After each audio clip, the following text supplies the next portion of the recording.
Aviation ಅನ್ನೋದು ಈಗ ಸಮುದ್ರ ಎಷ್ಟು ದೊಡ್ಡದು ಹಾಗೆ ಅದನ್ನು ಅಷ್ಟೇ ದೊಡ್ಡದು. ಎಲ್ಲಿ ಆಪರ್ಚುನಿಟಿ ಅಥವಾ ಎಲ್ಲಿ ಚಾನ್ಸ್ ಜಾಸ್ತಿ ಇರುತ್ತೋ ಅಲ್ಲಿ ಮೋಸ ಹೋಗೋ ಚಾನ್ಸಸ್ ಜಾಸ್ತಿ ಇರುತ್ತೆ. ನಮ್ದು ಏರ್ಲೈನ್ ಜೊತೆ ಸಂಬಂಧ ಇದೆ, ನಾವು ಡೈರೆಕ್ಟ್ ಇಂಟರ್ವ್ಯೂ ಕೊಡಿಸ್ತೀವಿ, ಇದೆಲ್ಲ ಆಕ್ಚುಲಿ ಬಹುಶಃ ಸುಳ್ಳಿರುತ್ತೆ. ಅದು ಏವಿಯೇಷನ್ ಅನ್ನೋದೇ ಹಾಗೆ ಎಲ್ಲರಿಗೂ ಆಕರ್ಷಿಸುತ್ತೆ.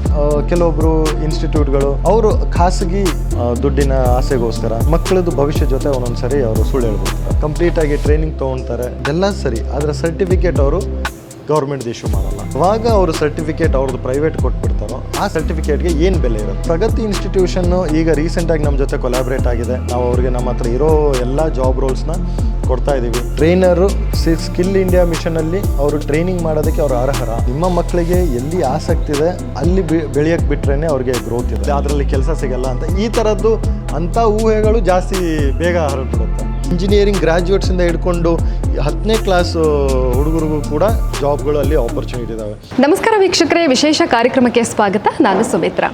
ವಿಮಾನಯಾನ ಸಂಸ್ಥೆಗಳಲ್ಲಿ ಉದ್ಯೋಗವನ್ನು ಗಿಟ್ಟಿಸಿಕೊಳ್ಬೇಕು, ನಾವು ಕೂಡ ಆಕಾಶದೆತ್ತರದಲ್ಲಿ ಹಾರಾಟವನ್ನು ಮಾಡಬೇಕು ಅನ್ನೋವಂಥದ್ದು ಅದೆಷ್ಟೋ ಯುವ ಮನಸ್ಸುಗಳ ಕನಸಾಗಿರುತ್ತೆ. ನಿಮ್ಮ ಕನಸಿಗೆ ರೆಕ್ಕೆಯನ್ನು ಕಟ್ಟಿಕೊಡುವಂಥ ಕೆಲಸವನ್ನು ಅದೆಷ್ಟೋ ಏವಿಯೇಷನ್ ಕಾಲೇಜುಗಳು ಮಾಡ್ತಾ ಇದೆ. ವಿಮಾನಯಾನ ಸಂಸ್ಥೆಗಳಲ್ಲಿ ಉದ್ಯೋಗ ಅನ್ನೋವಂಥದ್ದು ದೊಡ್ಡ ಮಟ್ಟದಲ್ಲಿ ತೆರೆದುಕೊಳ್ತಾ ಇದೆ. ಆದರೆ ಇದರ ಹತ್ರ ಎಂಟ್ರಿ ಕೊಡೋರ ಸಂಖ್ಯೆ ಕಮ್ಮಿ ಆಗ್ತಾ ಇದೆ. ಯಾಕೆ ಅಂತ ಕೇಳಿದರೆ ಮಾಹಿತಿಯ ಕೊರತೆ. ವಿಮಾನಯಾನ ಸಂಸ್ಥೆಗಳಲ್ಲಿ ಉದ್ಯೋಗಗಳು ಎಷ್ಟರ ಮಟ್ಟಿಗೆ ತೆರೆದುಕೊಂಡಿದೆ ಅಂತ ಹೇಳಿದರೆ, ಒಂದು ಉದಾಹರಣೆ ಕೊಡೋದು ಅಂತ ಹೇಳಿದರೆ, ನಾವು ಪ್ರತಿನಿತ್ಯ ಕೂಡ ವಾಹನದಲ್ಲಿ ಸಂಚಾರ ಮಾಡುವಾಗ ಟ್ರಾಫಿಕ್ ಸಮಸ್ಯೆಯನ್ನು ಎದುರಿಸ್ತೇವೆ. ಯಾಕೆ ಈ ಟ್ರಾಫಿಕ್ ಸಮಸ್ಯೆ ಅಂತ ಕೇಳಿದರೆ, ದಿನದಿಂದ ದಿನಕ್ಕೆ ಹೆಚ್ಚಾಗ್ತಾ ಇರುವಂಥ ವಾಹನಗಳ ಸಂಖ್ಯೆ. ಇದೇ ಒಂದು ರೀತಿಯಾಗಿ ಏರ್ ಟ್ರಾಫಿಕ್ ಅನ್ನುವಂಥದ್ದು ಕೂಡ ಆರಂಭ ಆಗಿದೆ. ಯಾಕೆ ಅಂತ ಕೇಳಿದರೆ, 1-2 ವಿಮಾನಗಳ ಹಾರಾಟ ಇದ್ದಂತಹ ಸ್ಥಳಕ್ಕೆ ಇದೀಗ ಸಾವಿರಾರು ವಿಮಾನಗಳು ಆ್ಯಡ್ ಆಗಿರುವಂಥದ್ದು. ಹೀಗಾಗಿ ಏರ್ ಟ್ರಾಫಿಕ್ ಅನ್ನುವಂಥದ್ದು ಕೂಡ ಆರಂಭ ಆಗಿದೆ.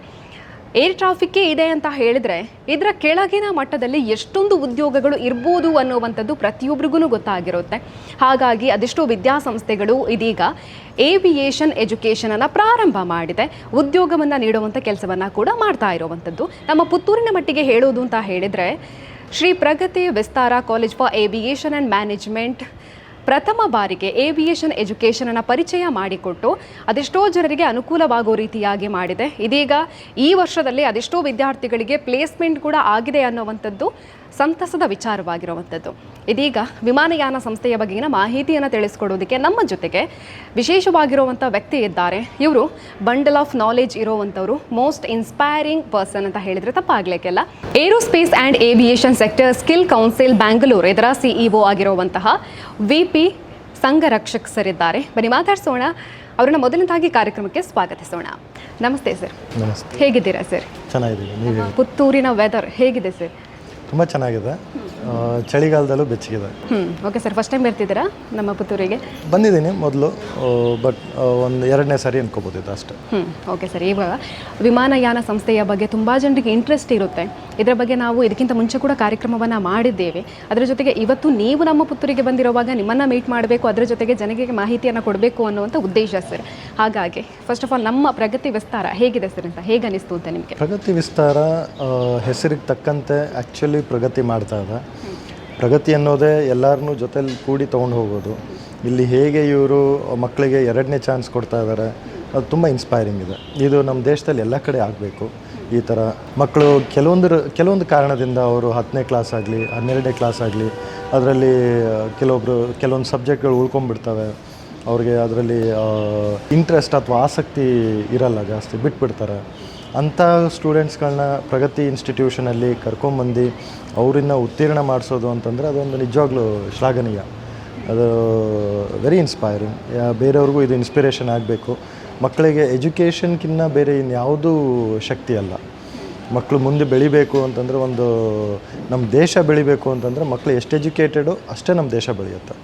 ಹೀಗಾಗಿ ನಾವು ಕೂಡ AASSCಯಲ್ಲಿ aerospace and aviation sector skill ಕೌನ್ಸಿಲಲ್ಲಿ ಇದನ್ನೇ ನಂಬಿ ಸ್ಕಿಲ್ ಎಷ್ಟು ಇಂಪಾರ್ಟೆಂಟ್, ಎಜುಕೇಷನ್ ಜೊತೆಗೆ ಸ್ಕಿಲ್ ಎಷ್ಟು ಇಂಪಾರ್ಟೆಂಟು ಅನ್ನೋದ್ರ ಮೇಲೆ ನಾವು ಕೆಲಸ ಮಾಡ್ತೀವಿ. ನಾವು ಹೇಳೋದಾದರೆ, ನಾವು ministry of skill development and entrepreneurship ಅಂತ ಸೆಂಟ್ರಲ್ ಮಿನಿಸ್ಟ್ರಿ ಇದೆ. ಅವರು ನಮ್ಮ ದೇಶಕ್ಕೋಸ್ಕರ ನ್ಯಾಷನಲ್ ಪಾಲಿಸಿ ಮಾಡ್ತಾರೆ. ಹೇಗೆ ಸ್ಕಿಲ್ ಡೆವಲಪ್ ಮಾಡಬೇಕು, ಪ್ರತಿಯೊಂದು ಸೆಕ್ಟರ್ಗೋಸ್ಕರ ಹೇಗೆ ಸ್ಕಿಲ್ ಡೆವಲಪ್ ಮಾಡಬೇಕು, ಅದಕ್ಕೋಸ್ಕರ ಇಡೀ ದೇಶಕ್ಕೇ ಅಪ್ಲೈ ಆಗೋ ಥರ ಒಂದು ನ್ಯಾಷನಲ್ ಪಾಲಿಸಿ ಮಾಡ್ತಾರೆ. ಪ್ರತಿ ವರ್ಷ ಇದ್ರ ಬಗ್ಗೆ ಚರ್ಚೆ ನಡೆಯುತ್ತೆ, ಕಮಿಟೀಸ್ಗಳಿರ್ತವೆ. ಇದು ಯಾವಾಗಲೂ ದೀರ್ಘಾಲೋಚನೆ ಟಾಪಿಕ್ ಇದು. ಹೀಗಾಗಿ ಅಲ್ಲಿ ಪಾಲಿಸಿ ಕ್ರಿಯೇಟ್ ಆಗಿರೋದು ಒಂದು NSDC ಅಂತ ಕಾರ್ಪೊರೇಷನ್ ಇದೆ, ನ್ಯಾಷನಲ್ ಸ್ಕಿಲ್ ಡೆವಲಪ್ಮೆಂಟ್ ಕಾರ್ಪೊರೇಷನ್. ಇವರು ಅದನ್ನು ಇಂಪ್ಲಿಮೆಂಟ್ ಮಾಡ್ತಾರೆ. ಗೈಡ್ಲೈನ್ಸಿಂದ ಅವ್ರು ನಮಗೆ ಒಂದು ಗೈಡ್ಲೈನ್ಸ್ ಮಾಡಿ ಕೊಡ್ತಾರೆ. ಮಾಡಿ ಪ್ರತಿಯೊಂದು ಸೆಕ್ಟರ್ಗೆ ಅವ್ರವ್ರಿಗೆ ಆದ ಒಂದು ಜವಾಬ್ದಾರಿಗಳು ಕೊಟ್ಬಿಡ್ತಾರೆ. ಆ ಜವಾಬ್ದಾರಿಗಳಲ್ಲಿ ನಾವು ಅದನ್ನು ಪಾಲಿಸ್ಕೊಂಡು ನಾವು ಸ್ಕಿಲ್ನ ಎಲ್ಲರಿಗೂ ಸ್ಕಿಲ್ ಡೆವಲಪ್ಮೆಂಟ್ ಪ್ರೋಗ್ರಾಮ್ಸ್ಗಳನ್ನ ಕಂಡಕ್ಟ್ ಮಾಡಿ, ಆಮೇಲೆ ಅದಕ್ಕೆ ತಕ್ಕಂತೆ ಕೋರ್ಸ್ ಆಗಲಿ ಅಥವಾ ನಾವು ಅದನ್ನು ಜಾಬ್ ರೋಲ್ ಅಂತ ಕರಿತೀವಿ. ಆ್ಯಕ್ಚುಲಿ ಜಾಬ್ ರೋಲ್ ಅಂತಂದರೆ ಅದು ಕೋರ್ಸು. ಅದು ಏನಕ್ಕೆ ಜಾಬ್ ರೋಲ್ ಅಂತ ಕರಿತೀವಿ ಅಂತಂದರೆ, ಈಗ ಇಂಡಸ್ಟ್ರಿ ಅಥವಾ ಯಾವುದೇ ಒಂದು ಉದ್ಯಮ ಇದರಲ್ಲಿ ಕ್ಷೇತ್ರದಲ್ಲಿ ಒಂದು ಕೆಲಸ ಮಾಡಬೇಕಾದ ವ್ಯಕ್ತಿಗೆ ಅದು ಅವ್ರದ್ದೇ ಆದ ಒಂದು ಜಾಬಿಂದ ಹೆಸರಿರುತ್ತೆ, ಡೆಸಿಗ್ನೇಷನ್ ಇರುತ್ತೆ. ಅವ್ರದ್ದು ಡೆಸಿಗ್ನೇಷನ್ನು ಈಗ ಎಕ್ಸಾಂಪಲ್, ಈಗ ನಿಮ್ಮ ಸುದ್ದಿವಾಹಿನಿಯಲ್ಲಿ ಕ್ಯಾಮ್ರಾಮ್ಯಾನ್ ಅಂತ ಇರ್ತೀರ, ಆಮೇಲೆ ರಿಪೋರ್ಟರ್ ಅಂತ ಇರ್ತೀರ. ಸೊ ಅವ್ರನ್ನ ನೀವು ಆ ಹುದ್ದೆಗೆ ಅದು ಹೆಸರಿದೆ. ಹಾಗೆ ಅದಕ್ಕೆ ನಾವು ಆ ಹುದ್ದೆ ಹೆಸರಿಂದನೇ ನಾವು ಕೋರ್ಸ್ ರಿಲೀಸ್ ಮಾಡ್ತೀವಿ. ಅದಕ್ಕೆ ಜಾಬ್ ರೋಲ್ ಅಂತ ಕರೆಯೋದು. ಅದನ್ನು ನಮ್ಮಲ್ಲಿ AASSC ವೆಬ್ಸೈಟಲ್ಲಿ ಹೋದರೆ ಜಾಬ್ ರೋಲ್ಸ್ ಅಂತ ಇರ್ತವೆ. ಆ ಜಾಬ್ ರೋಲ್ಸ್ಗಳನ್ನ ನಾವು ಇಂಡಸ್ಟ್ರಿಯಿಂದ, ಈಗ ಯಾರು ಕಾರ್ಯ ನಿರ್ವಹಿಸ್ತಾ ಇದ್ದಾರೆ ಅವ್ರ ಜೊತೆ ಚರ್ಚೆ ಮಾಡಿ ಈ ಕೆಲಸನ ಹೇಗೆ ಮಾಡಿದ್ರೆ ಕಲಿಬೋದು, ಅಥವಾ ನೀವು ದಿನನಿತ್ಯ ಏನು ಕೆಲಸ ಮಾಡ್ತೀರಾ ಈ ಕೆಲಸದಲ್ಲಿ. ಈಗ ಎಕ್ಸಾಂಪಲ್ ನಮ್ಮಲ್ಲಿ ಕ್ಯಾಬಿನ್ ಕ್ರೂ ಅಂತ ಇದೆ, ಏರ್ ಹೋಸ್ಟೆಸ್ ಕೇಳಿರ್ತೇನೆ ನೀವು, ಕ್ಯಾಬಿನ್ ಕ್ರೂ ಅಂತ. ಸೊ ಕ್ಯಾಬಿನ್ ಕ್ರೂ ಹೇಗಿರುತ್ತೆ ಕೆಲಸ ದಿನಚರಿ, ಆ ಕೆಲಸದ್ದು ಪ್ರತಿಯೊಂದು ಅಂಶನ ನಾವು ಕೋರ್ಸಲ್ಲಿ ಹಾಕಿರ್ತೀವಿ. ಸೊ ಈಗ ಯಾವುದೇ ವಿದ್ಯಾರ್ಥಿ 12ನೇ ಕ್ಲಾಸ್ ಆದಮೇಲೆ ಆ ಕೋರ್ಸ್ನ ತೊಗೋಬೋದು. ಅದು ಇದನ್ನು ಇದು ಒಂದು ಫ್ರೇಮ್ವರ್ಕ್ನ ಮಿನಿಸ್ಟ್ರಿ ಸೆಟ್ ಮಾಡುತ್ತೆ. ಆ ಫ್ರೇಮ್ವರ್ಕ್ ಸೆಟ್ ಮಾಡೋದು ಒಂದು ಆರ್ಗನೈಸೇಷನ್ ಇದೆ, national council for vocational education and training ಅಂತ, NCVET ಅಂತ ಕರೀತಾರೆ. ಅದು ಗೌರ್ಮೆಂಟ್ ಆರ್ಗನೈಸೇಷನ್ನು. ಅವ್ರು ಏನು ಮಾಡ್ತಾರೆ, ನಾವು ಈ ಕೋರ್ಸ್ನೆಲ್ಲ ಡೆವಲಪ್ ಮಾಡಿ ಹೋದ್ಮೇಲೆ ಅವ್ರ ಹತ್ರ ಸಬ್ಮಿಟ್ ಮಾಡಿದ್ಮೇಲೆ ಅವ್ರು ಅದನ್ನು ಒಂದು ಕಮಿಟಿ ಥ್ರೂ ಅಪ್ರೂವ್ ಮಾಡ್ತಾರೆ. NSQC ಅಂತ, ನ್ಯಾಷನಲ್ ಸ್ಕಿಲ್ ಕ್ವಾಲಿಫಿಕೇಷನ್ ಕಮಿಟಿ ಅಂತ. ಆ ಕಮಿಟಿ ಅದನ್ನು ವ್ಯಾಲಿಡೇಟ್ ಮಾಡುತ್ತೆ, ದೀರ್ಘಾಲೋಚನೆ ಮಾಡ್ತಾರೆ. ಈ ಜಾಬ್ ರೋಲು, ಈ ಕೋರ್ಸ್ ಮಾಡಿದ್ರೆ ಉದ್ಯಮ ಸಿಗುತ್ತಾ, ಕೆಲಸ ಸಿಗುತ್ತಾ ಮಕ್ಕಳಿಗೆ, ಅವರು ಆ ಕೆಲಸ ಸಿಕ್ಕ ಮೇಲೆ ಮುಂದೆ ಏನು ಮಾಡ್ತಾರೆ ಅಂತ ಹೇಳಿ ಅವರು ಒಂದು ಪೂರ್ತಿ ದೀರ್ಘಾಲೋಚನೆ ಮಾಡಿ ಚರ್ಚೆ ಮಾಡ್ತಾರೆ ನಮ್ಮ ಜೊತೆ. ಚರ್ಚೆ ಮಾಡಿ ಆಮೇಲಿಂದ ಇಂಡಸ್ಟ್ರಿಯಿಂದ ಬರ್ತಾರೆ ಜನರು. ನಾವು ಇಂಡಸ್ಟ್ರಿಯಿಂದ ಯಾರ ಹತ್ರ ಸಲಹೆ ತೊಗೊಂಡಿರ್ತೀವಿ ಅವರು ಬಂದು ಚರ್ಚೆ ಮಾಡ್ತಾರೆ. ಅವ್ರದ್ದೆಲ್ಲ ಹೇಳಿಕೆ ಕೊಡ್ತಾರೆ, ಇದು ಹೇಗೆ ಅಪ್ಲೈ ಆಗುತ್ತೆ, ಈ ಥರ ಕೆಲಸದಲ್ಲಿ ಹೀಗೆ ಬೇಕಾಗುತ್ತೆ ಅಂತ ಅವರು ಹೇಳ್ತಾರೆ. ಆವಾಗ ಆ ಕಮಿಟಿ ಅದನ್ನು ಅಪ್ರೂವ್ ಮಾಡುತ್ತೆ. ಆ ಅಪ್ರೂವ್ ಮಾಡಿರುವಂಥ ಕೋರ್ಸ್ಗಳೇ ನಾವು ಸ್ಕಿಲ್ ಇಂಡಿಯಾ ಡಿಜಿಟಲ್ ಹಬ್ ಅಂತ ಒಂದು ಪೋರ್ಟಲ್ ಇದೆ, NSDCದು. ಆ ಪೋರ್ಟಲಲ್ಲಿ ಈ ಜಾಬ್ ರೋಲ್ಗಳನ್ನ ನಾವಲ್ಲಿ ಅಪ್ಲೋಡ್ ಮಾಡ್ತೀವಿ. ಅಪ್ಲೋಡ್ ಮಾಡಿದಾಗ ಅದು ಪಬ್ಲಿಕ್ಕಿಗೆ ಎಲ್ಲರಿಗೂ ಕಾಣುತ್ತೆ. ಕ್ಯಾಂಡಿಡೇಟ್ ಅಥವಾ ಸ್ಟೂಡೆಂಟ್ ಆಗಲಿ ಅಥವಾ ವಿದ್ಯಾರ್ಥಿ ಆಗಲಿ, ಯಾರು ಅಭ್ಯರ್ಥಿ ಅದನ್ನು ತೊಗೊಬೇಕು ಅಂದ್ಕೊಂಡಿದ್ದಾರೆ ಅವರು ಹೋಗಿ ಲಾಗಿನ್ ಮಾಡಿ ನೋಡ್ಬೋದು. ಅಥವಾ ಯಾವುದಾದ್ರೂ ಒಂದು ಇನ್ಸ್ಟಿಟ್ಯೂಷನ್, ಈಗ ಪ್ರಗತಿ ಇನ್ಸ್ಟಿಟ್ಯೂಷನ್ ಇದೆ, ಇವರು ಸ್ಕಿಲ್ ಡೆವಲಪ್ಮೆಂಟ್ ಪ್ರೋಗ್ರಾಮ್ ಮಾಡಬೇಕು ಅಂದರೆ ಅಲ್ಲಿ ಹೋಗಿಬಿಟ್ಟು ನೋಡ್ಬೋದು ಈ ಜಾಬ್ ರೋಲ್ ಇದೆಯಾ ಅಂತ. ಆ ಜಾಬ್ ರೋಲ್ನ ಅವ್ರು ತೊಗೊಂಡು ಅದರಲ್ಲಿ ಕೋರ್ಸ್ ಮಟೀರಿಯಲ್ ಇರುತ್ತೆ, ಕಂಟೆಂಟ್ ಇರುತ್ತೆ, ಅದನ್ನು ತೊಗೊಂಡು ಇವರು ಅಳವಡಿಸ್ಕೊಂಡು ಸ್ಟೂಡೆಂಟ್ಗೆ ಸ್ಕಿಲ್ ಡೆವಲಪ್ಮೆಂಟ್ ಮಾಡ್ಬೋದು. ಪ್ರಗತಿ ಇನ್ಸ್ಟಿಟ್ಯೂಷನ್ ಅವರು ಇದನ್ನು ತುಂಬ ವಿಚಾರವಾಗಿ ಅವರು ಮಕ್ಕಳಿಗೆ ಬರೀ ಈಗ ಏವಿಯೇಷನಲ್ಲಿ ಸುಮ್ಮನೆ ಟ್ರೈನಿಂಗ್ ಕೊಡ್ತೀವಿ ಅಂತ ಹೇಳ್ದೇನೆ ನಮ್ಮ ತನಕ ಬಂದು ಗೌರ್ಮೆಂಟ್ ಸರ್ಟಿಫಿಕೇಟೇ ಕೊಡಿಸ್ಬೇಕು ಅಂತ ಹೇಳಿ ಬಂದು ಅವ್ರು ತುಂಬ ಆ್ಯಕ್ಚುಲಿ ಅವ್ರನ್ನ ಮೆಚ್ಚಬೇಕಾಗಿದ್ದು. ಯಾಕಂದರೆ ಅವರು ವೈಸ್ ಚೇರ್ಮನ್ನು ಮತ್ತು ಚೇರ್ಮನ್ ಆಗಿರೋರು ಮಿಸ್ಟರ್ ಗೋಕುಲ್ನಾಥ್, ಮೇಡಮ್ ಹೇಮಲತಾ ಗೋಕುಲ್ನಾಥ್ ಅವರು ತುಂಬ ಶ್ರಮಪಟ್ಟು ಅವರು ಸಿಕ್ಕಿಂ ಯೂನಿವರ್ಸಿಟಿ ತನಕ ಹೋಗಿ ಇದ್ರ ಬಗ್ಗೆ ವಿಚಾರಿಸ್ಕೊಂಡು ಅಲ್ಲಿಂದ ಬರ್ತಾ ನಮಗೆ ಭೇಟಿಯಾಗಿ ಇದ್ರ ಬಗ್ಗೆ ವಿಚಾರಿಸ್ಕೊಂಡು ಇದ್ರದ್ದು ಹೇಗೆ ಸರ್ಟಿಫಿಕೇಷನ್ನು, ಗೌರ್ಮೆಂಟಿಂದ ಆದ್ಯತೆ ಇದೆಯಾ ಇದಕ್ಕೆ, ಇದು ಗೌರ್ಮೆಂಟ್ದೇನಾ ಸರ್ಟಿಫಿಕೇಟು ಅಂತೆಲ್ಲ ವಿಚಾರಿಸಿ ಮಾಡಿ, ಸರ್ ನಮ್ಗೆ ಹಾಗಾದರೆ ಇದೇ ಸರ್ಟಿಫಿಕೇಟ್ ನಮ್ಮ ಮಕ್ಳಿಗೆ ಬೇಕು ಅಂತ ಹೇಳಿ ನಮ್ಮ ಜೊತೆ ಅವರು ಅಸೋಸಿಯೇಟ್ ಆಗಿದ್ದಾರೆ. ಈಗ ನಾವು ಅವ್ರ ಕಾಲೇಜಲ್ಲಿ ಡಿಪ್ಲೊಮಾ ಏವಿಯೇಷನು ಮತ್ತು ಅವರು BBA ಏವಿಯೇಷನ್ನು ಮಾಡ್ತಿರೋ ಮಕ್ಕಳಿಗೆಲ್ಲ ನಾವು ಈ ಸರ್ಟಿಫಿಕೇಟ್ಗಳಿಂದ ಅವ್ರಿಗೆ ಎಕ್ಸ್ಪರ್ಟ್ ಮಾಡೋಣ ಅಂತ. ಅದರಲ್ಲಿ 1 ಅಲ್ಲ 2 ಅಲ್ಲ 3 ಆಯಿತು, ಎಷ್ಟು ಸರ್ಟಿಫಿಕೇಟ್ ಆಗುತ್ತೆ ಅಷ್ಟು ಸರ್ಟಿಫಿಕೇಟ್ ತೊಗೊಳ್ಳಿ ಅಂತ ನಾವು ಅವ್ರಿಗೆ ಸಹಕರಿಸ್ತಾ ಇದ್ದೀವಿ. Okay sir. ಇವಾಗ AASSCಯಲ್ಲಿ ಯಾವೆಲ್ಲ ಕೋರ್ಸ್ಗಳು ಬರುತ್ತೆ ಅಂತ, ಅದು ಎಷ್ಟು ವರ್ಷದ ಕೋರ್ಸ್ಗಳಾಗಿರುತ್ತೆ ಅಂತ ಅದ್ರ ಬಗ್ಗೆ ಹೇಳಿ. AASSC ನಾರ್ಮಲಿ ಈ ಥರ ಡಿಗ್ರಿ ಪ್ರೋಗ್ರಾಮ್ಗಳು ಆ ಥರ ಮಾಡಲ್ಲ. AASSC ಏನು ಮಾಡುತ್ತೆ ಅಂದರೆ ಶಾರ್ಟ್ ಟರ್ಮ್ ಟ್ರೈನಿಂಗ್ ಅಂತ, ಅಂದರೆ 3 ತಿಂಗಳಿಂದ ಹಿಡ್ಕೊಂಡು 6 ತಿಂಗಳಾಗಿರ್ಬೋದು, ಆ ಥರ ಕೋರ್ಸ್ಗಳು ಮಾಡ್ತೀವಿ. 8 ತಿಂಗಳು ಆಗ್ಬೋದು ಒಂದೊಂದು ಕೆಲವೊಂದು. ಅದು ಬೇಸ್ಡ್ ಆನ್ ಅವ್ರದ್ದು. ಈಗ ನಾವು ಅವರ್ಸ್ ಲೆಕ್ಕದಲ್ಲಿ ಅಂತ ಹೇಳ್ತೀವಿ. ಅವರ್ಸ್ ಅಂತಂದರೆ ಎಷ್ಟು ಅವರ್ಸು, 680 ಅವರ್ಸ್ ಅಥವಾ 480 ಅವರ್ಸ್, ಈ ಥರ ಅವರ್ಸಲ್ಲಿ ಆ ಕೋರ್ಸ್ನ ನಾವು ಇದು ಮಾಡಿರ್ತೀವಿ. ಅಂದರೆ ಅಷ್ಟು ಅವರ್ಸು ಟ್ರೈನಿಂಗ್ ಆಗಬೇಕು ಅವ್ರಿಗೆ. ಅಷ್ಟು ಅವರ್ ಟ್ರೈನಿಂಗ್ ಆದಾಗ ಅವರು ಅಷ್ಟು ಅವರ್ ಟ್ರೈನಿಂಗ್ ಆದ ಪ್ರತಿದಿನ ಒಂದು 4 ಅವರು ಅಥವಾ 5 ಅವರು ಅಂತನ್ನೋದು ಟ್ರೈನಿಂಗ್ ಮಾಡಬೇಕು ಅಂತಂದಾಗ ಅದು ಒಂದು 6 ತಿಂಗಳಾಗ್ಬೋದು ಅಥವಾ 4 ತಿಂಗಳಾಗ್ಬೋದು. ಇದಾದಮೇಲೆ ಕೋರ್ಸ್ ಕಂಪ್ಲೀಷನ್ಗೋಸ್ಕರ ಅಸೆಸ್ಮೆಂಟ್ ಅಂತ ಆಗುತ್ತೆ. ಅದೂ ಮತ್ತು NCVETಯಿಂದ ಅಪ್ರೂವ್ಡ್ ಆಗಿರೋ ಅಸೆಸ್ಮೆಂಟ್ ಏಜೆನ್ಸಿ ಇರುತ್ತೆ. ಅವ್ರ ಕೆಲಸನೇ ಎಕ್ಸಾಮ್ ಕಂಡಕ್ಟ್ ಮಾಡೋದು.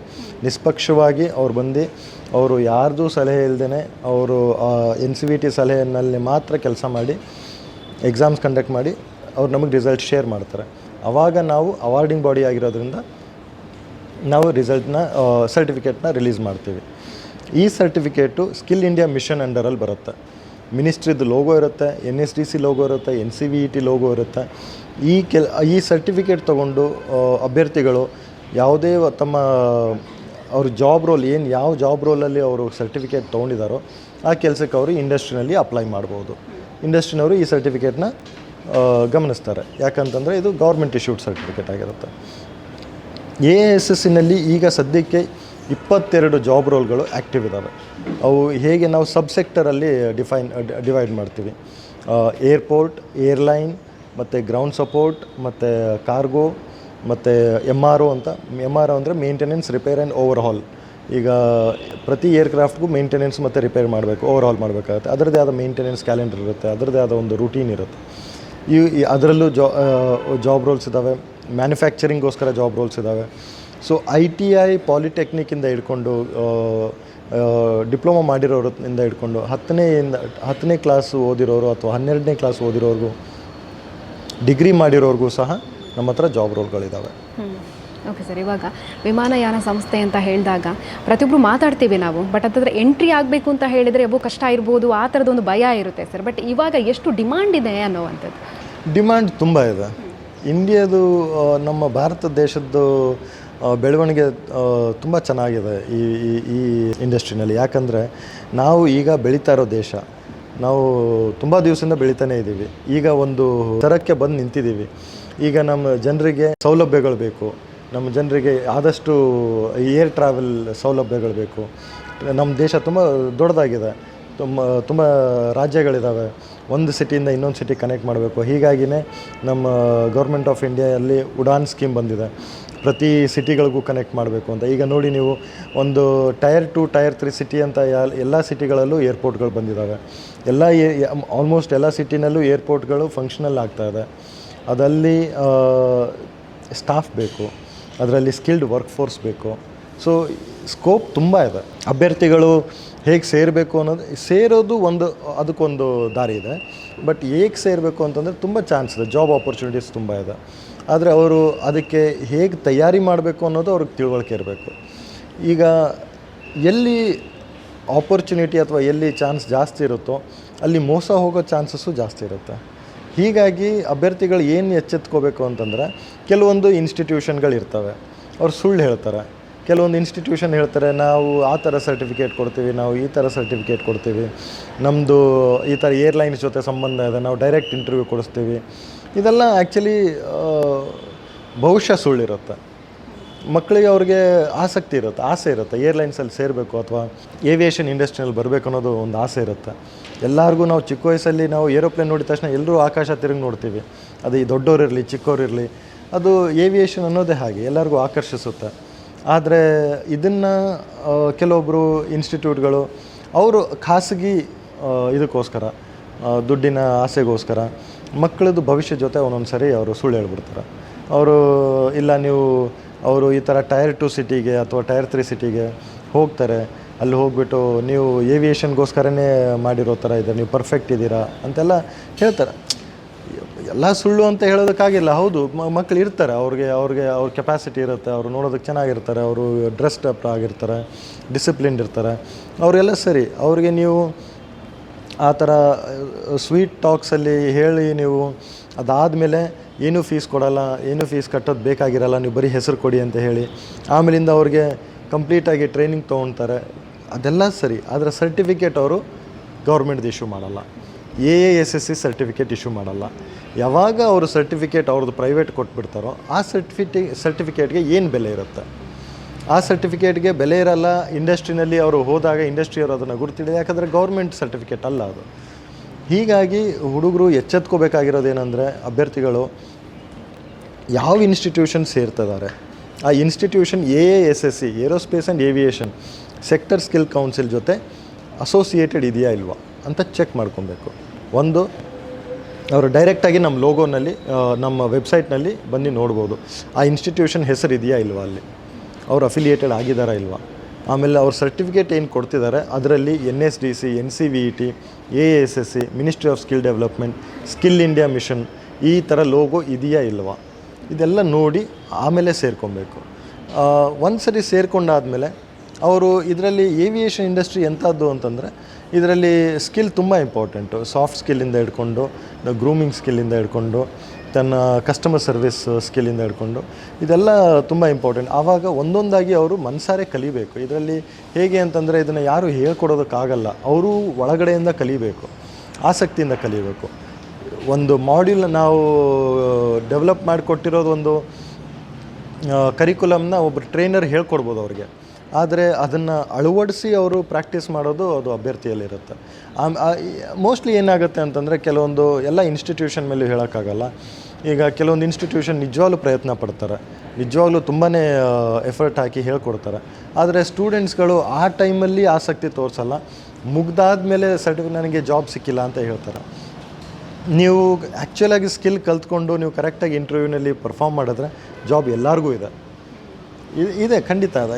ಸ್ಟೂಡೆಂಟ್ಸ್ ನಾರ್ಮಲಿ ಏನು ಮಾಡ್ತಾರೆ, ಅಭ್ಯರ್ಥಿಗಳು ಅವರು ಟ್ರೈನಿಂಗ್ ಮಾಡಬೇಕಾದ್ರೆ ಸ್ವಲ್ಪ ಆಸಕ್ತಿ ಬೇರೆ ಕಡೆ ಎಲ್ಲೋ ಹಾಕ್ಬಿಡೋದು, ಅಥವಾ ಸ್ವಲ್ಪ ಇಂಟ್ರೆಸ್ಟ್ ಕಡಿಮೆ ಕೊಡೋದು, ಅಥವಾ ತನ್ನ ಎಫರ್ಟ್ ಕಡಿಮೆ ಮಾಡಿಬಿಡೋದು. ಅದು ಮಾಡಿದಾಗ ಈಗ ನಿಮಗೆ ಇಂಟರ್ವ್ಯೂ ಆಪರ್ಚುನಿಟಿ ಸಿಕ್ಕಾಗೂ ಕೂಡ ನೀವು ಅದನ್ನು 100% ಕನ್ವರ್ಟ್ ಮಾಡೋದಕ್ಕಾಗಲ್ಲ. ಹೀಗಾಗಿ ಈ ಮಿಸ್ ಮ್ಯಾಚ್ ಬರುತ್ತೆ. ಸೊ ಪ್ರಗತಿ ಇನ್ಸ್ಟಿಟ್ಯೂಷನ್ನು ಈಗ ರೀಸೆಂಟಾಗಿ ನಮ್ಮ ಜೊತೆ ಕೊಲ್ಯಾಬ್ರೇಟ್ ಆಗಿದೆ. ನಾವು ಅವ್ರಿಗೆ ನಮ್ಮ ಹತ್ರ ಇರೋ ಎಲ್ಲ ಜಾಬ್ ರೋಲ್ಸ್ನ ಕೊಡ್ತಾಯಿದ್ದೀವಿ. ತೊಗೊಳ್ಳಿ, ನಿಮ್ಗೆ ಯಾವುದ್ಯಾವ್ದು ಸೂಟ್ ಆಗುತ್ತೆ, ನಿಮ್ಮ ಸ್ಟೂಡೆಂಟ್ಸ್ಗಳಿಗೆ ಯಾವುದ್ಯಾವುದು ಮ್ಯಾಚ್ ಆಗುತ್ತೆ, ಯಾವುದ್ಯಾವ್ದ್ರಲ್ಲಿ ಆಸಕ್ತಿ ಇದೆ, ಅವ್ರಿಗೆಲ್ಲ ಅದನ್ನು ಶೇರ್ ಮಾಡಿ, ಅವ್ರ ಇಂಟ್ರೆಸ್ಟ್ ನೋಡಿ, ಆಮೇಲೆ ಬ್ಯಾಚ್ ಕಂಡಕ್ಟ್ ಮಾಡಿ. ನಾವು ಗೈಡ್ಲೈನ್ಸ್ ಕೊಡ್ತೀವಿ, ಕರಿಕ್ಯುಲಮ್ ಕೊಡ್ತೀವಿ. ಆಮೇಲೆ ಟ್ರೈನಿಂಗ್ ಆಫ್ ಟ್ರೈನರ್ಸ್ ಅಂತ ಒಂದಿರುತ್ತೆ. ಅಂದರೆ ಸ್ಕಿಲ್ಲಲ್ಲಿ ಹೇಗೆ ನೀವು ಒಬ್ಬ ಸ್ಕೂಲಲ್ಲಿ ಶಿಕ್ಷಕನಾಗಬೇಕು ಅಂತಂದರೆ BEd ಮಾಡಿದರೆ ಸರಿ ಅಂತ ಹೇಳ್ತೀವೋ, ಹಾಗೆಯೇ ಇಲ್ಲಿ ಸ್ಕಿಲ್ ಡೆವಲಪ್ಮೆಂಟಲ್ಲಿ ಟ್ರೈನರ್ಗೂ ಕೂಡ ಸರ್ಟಿಫಿಕೇಟ್ ಆಗಿರಬೇಕು. ಅದಕ್ಕೆ ಟ್ರೈನಿಂಗ್ ಆಫ್ ಟ್ರೈನರ್ಸ್ ಅಂತ ನಾವು ಇದು ಕಂಡಕ್ಟ್ ಮಾಡ್ತೀವಿ. ಟ್ರೈನರು ಸ್ಕಿಲ್ ಇಂಡಿಯಾ ಮಿಷನಲ್ಲಿ ಅವರು ಟ್ರೈನಿಂಗ್ ಮಾಡೋದಕ್ಕೆ ಅವರು ಅರ್ಹರ ಅಂತ ನಾವು ವ್ಯಾಲಿಡೇಟ್ ಮಾಡಿ, ಅವ್ರದ್ದು ಇಂಡಸ್ಟ್ರಿ ಎಕ್ಸ್ಪೀರಿಯನ್ಸ್ ಎಷ್ಟಿದೆ, ಅವ್ರು ಎಷ್ಟು ವರ್ಷ ಕೆಲಸ ಮಾಡಿದ್ದಾರೆ. ನಾವು ಯಾವತ್ತೂ ಟ್ರೈನರ್ನ ಇಂಡಸ್ಟ್ರಿಯಿಂದ ಬಂದಿರೋರನ್ನೇ ನಾವು ಸೆಲೆಕ್ಟ್ ಮಾಡಿ ಕೊಡೋದು. ಅವ್ರಿಗೆ ಬೇಸಿಕ್ ಎಷ್ಟಾದರೂ ಒಂದು ಎಕ್ಸ್ಪೀರಿಯೆನ್ಸ್ ಇರಬೇಕು ಅಂತ ಇರುತ್ತೆ. ಅಷ್ಟು ಎಕ್ಸ್ಪೀರಿಯೆನ್ಸ್ ಇದೆಯಾ, ಅವ್ರಿಗೆ ಇಂಡಸ್ಟ್ರಿ ಬಗ್ಗೆ ನಾಲೆಜ್ ಇದೆಯಾ, ಇದನ್ನೆಲ್ಲ ನೋಡಿ ನಾವು ಅವ್ರಿಗೆ ಟ್ರೈನಿಂಗ್ ಆಫ್ ದ ಟ್ರೈನರಲ್ಲಿ ಇನ್ವೈಟ್ ಮಾಡಿ ಅವ್ರಿಗೆ ಸರ್ಟಿಫಿಕೇಟ್ ಕೊಡ್ತೀವಿ. ಆವಾಗ ಅವರು ಸ್ಕಿಲ್ ಇಂಡಿಯಾ ಡಿಜಿಟಲ್ ಹಬ್ಬಲ್ಲಿ ಅವರು ಟ್ರೈನರ್ ID ಅಂತ ಜನ್ರೇಟ್ ಆಗುತ್ತೆ. ಸೊ ಅವರು ನ್ಯಾಷನಲ್ ಲೆವೆಲಲ್ಲಿ ಈಗ ಅವ್ರು ಟ್ರೈನರ್, ಅವರು ಯಾವ ಇನ್ಸ್ಟಿಟ್ಯೂಷನಲ್ಲಾದರೂ ಅವ್ರನ್ನ ಕರೆಸ್ಬಿಟ್ಟು ಟ್ರೈನಿಂಗ್ ಕೊಡೋದಕ್ಕೆ ಕೊಡ್ಬೋದು. ಅವ್ರ ಸಂಭಾವನೆ ಏನಿದೆ ಅವ್ರು ಕೊಟ್ಕೊತಾರೆ. ಆ ಥರ ಟ್ರೈನರ್ಗಳನ್ನೇ ಚೂಸ್ ಮಾಡಿ ಈ ಜಾಬ್ ರೋಲ್ಸ್ಗಳನ್ನ ಟ್ರೈನ್ ಮಾಡಿಸ್ಬೇಕು ಅಂತ ನಾವು ಗೈಡ್ಲೈನ್ಸ್ ಕೊಡ್ತೀವಿ. ಸೊ ಈಗ ಪ್ರಗತಿ ಇನ್ಸ್ಟಿಟ್ಯೂಷನಲ್ಲಿರೋರ್ಗೂ ನಾವು ಅದನ್ನೇ ಹೇಳಿದ್ದೀವಿ, ನಿಮ್ಮ ಟ್ರೈನರ್ಸ್ನ ಸರ್ಟಿಫಿಕೇಟ್ಸ್ ಮಾಡ್ಕೊಳ್ಳಿ. ಆಮೇಲೆ ನಿಮ್ಮ ಟ್ರೈನರ್ ಸರ್ಟಿಫೈಡ್ ಇದ್ದು ಮಕ್ಕಳು ಎಲ್ಲ ಜೆನ್ಯೂನ್ AASSC ಮತ್ತು NSDC ಮತ್ತು NCVET ಅಂಡರ್ ಸರ್ಟಿಫಿಕೇಷನ್ನ ಪಡ್ಕೊಬೇಕು ಅಂತ ನಾವು ಹೇಳಿದ್ದೀವಿ. ಓಕೆ ಸರ್, ನಾನು ಗೋಕುಲ್ ಸರ್ ಹತ್ರ ಇರಬೇಕಾದ್ರೆ ಅವರು ಹೇಳಿದರು ನಮಗೆ, ನಾವು ನಾರ್ಮಲ್ ಆಗಿ ಅಲ್ಲಿಗೆ ಹೋದಾಗ ನಾವು ಅಂದ್ಕೊಂಡ್ವಿ ಒಂದು ಆಫೀಸ್ ಇರ್ಬೋದು ಅಂತ. ಬಟ್ ನಮಗೆ ಅಲ್ಲಿ ಹೋದಾಗ ನಮಗೆ ನಿಜವಾಗ್ಲೂ ಶಾಕ್ ಆಯಿತು. ಅಲ್ಲಿ ಆ ರೆಕ್ಕೆಗಳಿಂದ ತಯಾರಾಗೋ ಅಲ್ಲಿಂದ ಹಿಡಿದು ಸೀಟ್ ಆಗಿರ್ಬೋದು, ಪ್ರತಿಯೊಂದು A to Z ಇದೆ ಅನ್ನುವಂಥದ್ದು. ಹಾಗಾಗಿ ಅಲ್ಲಿನ ಕಾರ್ಯವೈಖರಿಯ ಬಗ್ಗೆ ತಿಳಿಸ್ಕೊಡೋದಾದರೆ ಸರ್ ಇವಾಗ ನೋಡಿ, ನಾವು aerospace and aviation sector skill council, ಇದರಲ್ಲಿ ಏರೋಸ್ಪೇಸು ಇದೆ ಮತ್ತು ಏವಿಯೇಷನ್. ಏರೋಸ್ಪೇಸ್ ಅಂತ ಬಂದಾಗ ಮ್ಯಾನುಫ್ಯಾಕ್ಚರಿಂಗೋಸ್ಕರ ಬರುತ್ತೆ. ಏರೋಸ್ಪೇಸಲ್ಲಿ ಸುಮಾರು 1000 ಥರದ್ದು ಪಾರ್ಟ್ಸ್ಗಳು ಬೇಕಾಗುತ್ತೆ ಒಂದು ಏರೋಪ್ಲೇನ್ ಆಗಬೇಕು ಅಂದರೆ. ಸೊ ಇದೆಲ್ಲ ಒಂದೇ ಕಡೆ ಮ್ಯಾನುಫ್ಯಾಕ್ಚರ್ ಆಗಲ್ಲ, ಇದೆಲ್ಲ ಬೇರೆ ಬೇರೆ ಕಡೆ ಮ್ಯಾನುಫ್ಯಾಕ್ಚರ್. ಕೆಲವೊಬ್ಬರು ಬರೀ ಡೋರ್ ಮ್ಯಾನುಫ್ಯಾಕ್ಚರ್ ಮಾಡ್ತಿರ್ತಾರೆ, ಕೆಲವೊಬ್ರು ಬರೀ ಸೀಟ್ ಮ್ಯಾನುಫ್ಯಾಕ್ಚರ್ ಮಾಡ್ತಾರೆ, ಕೆಲವೊಬ್ಬರು ಬರೀ ಎವ್ಯಾಕ್ಯುಯೇಷನ್ ಸಿಸ್ಟಮೇ ಮ್ಯಾನುಫ್ಯಾಕ್ಚರ್ ಮಾಡ್ತಾರೆ. ಎವ್ಯಾಕ್ಯುಯೇಷನ್ ಸಿಸ್ಟಮ್ ಅಂದರೆ ನೀವು ಎಮರ್ಜೆನ್ಸಿ ಎಕ್ಸಿಟ್ಟು ಡೋರ್ ತೆಗೆದಿದ ತಕ್ಷಣ ಎಮರ್ಜೆನ್ಸಿನಲ್ಲಿ ಪ್ರೆಸ್ ಮಾಡಿ ಡೋರ್ ತೆಗೆದಿದ ತಕ್ಷಣ ಬಲೂನ್ ಥರ ಆಚೆ ಬರುತ್ತೆ. ಅವರು ನೀರು ಮೇಲೆ ಏನಾದರೂ ಲ್ಯಾಂಡ್ ಆದರೆ ಸೊ ಅದರಿಂದ ಜಾರ್ಕೊಂಡು ಅವ್ರು ಕೆಳಗೆ ಇಳಿತಾರೆ.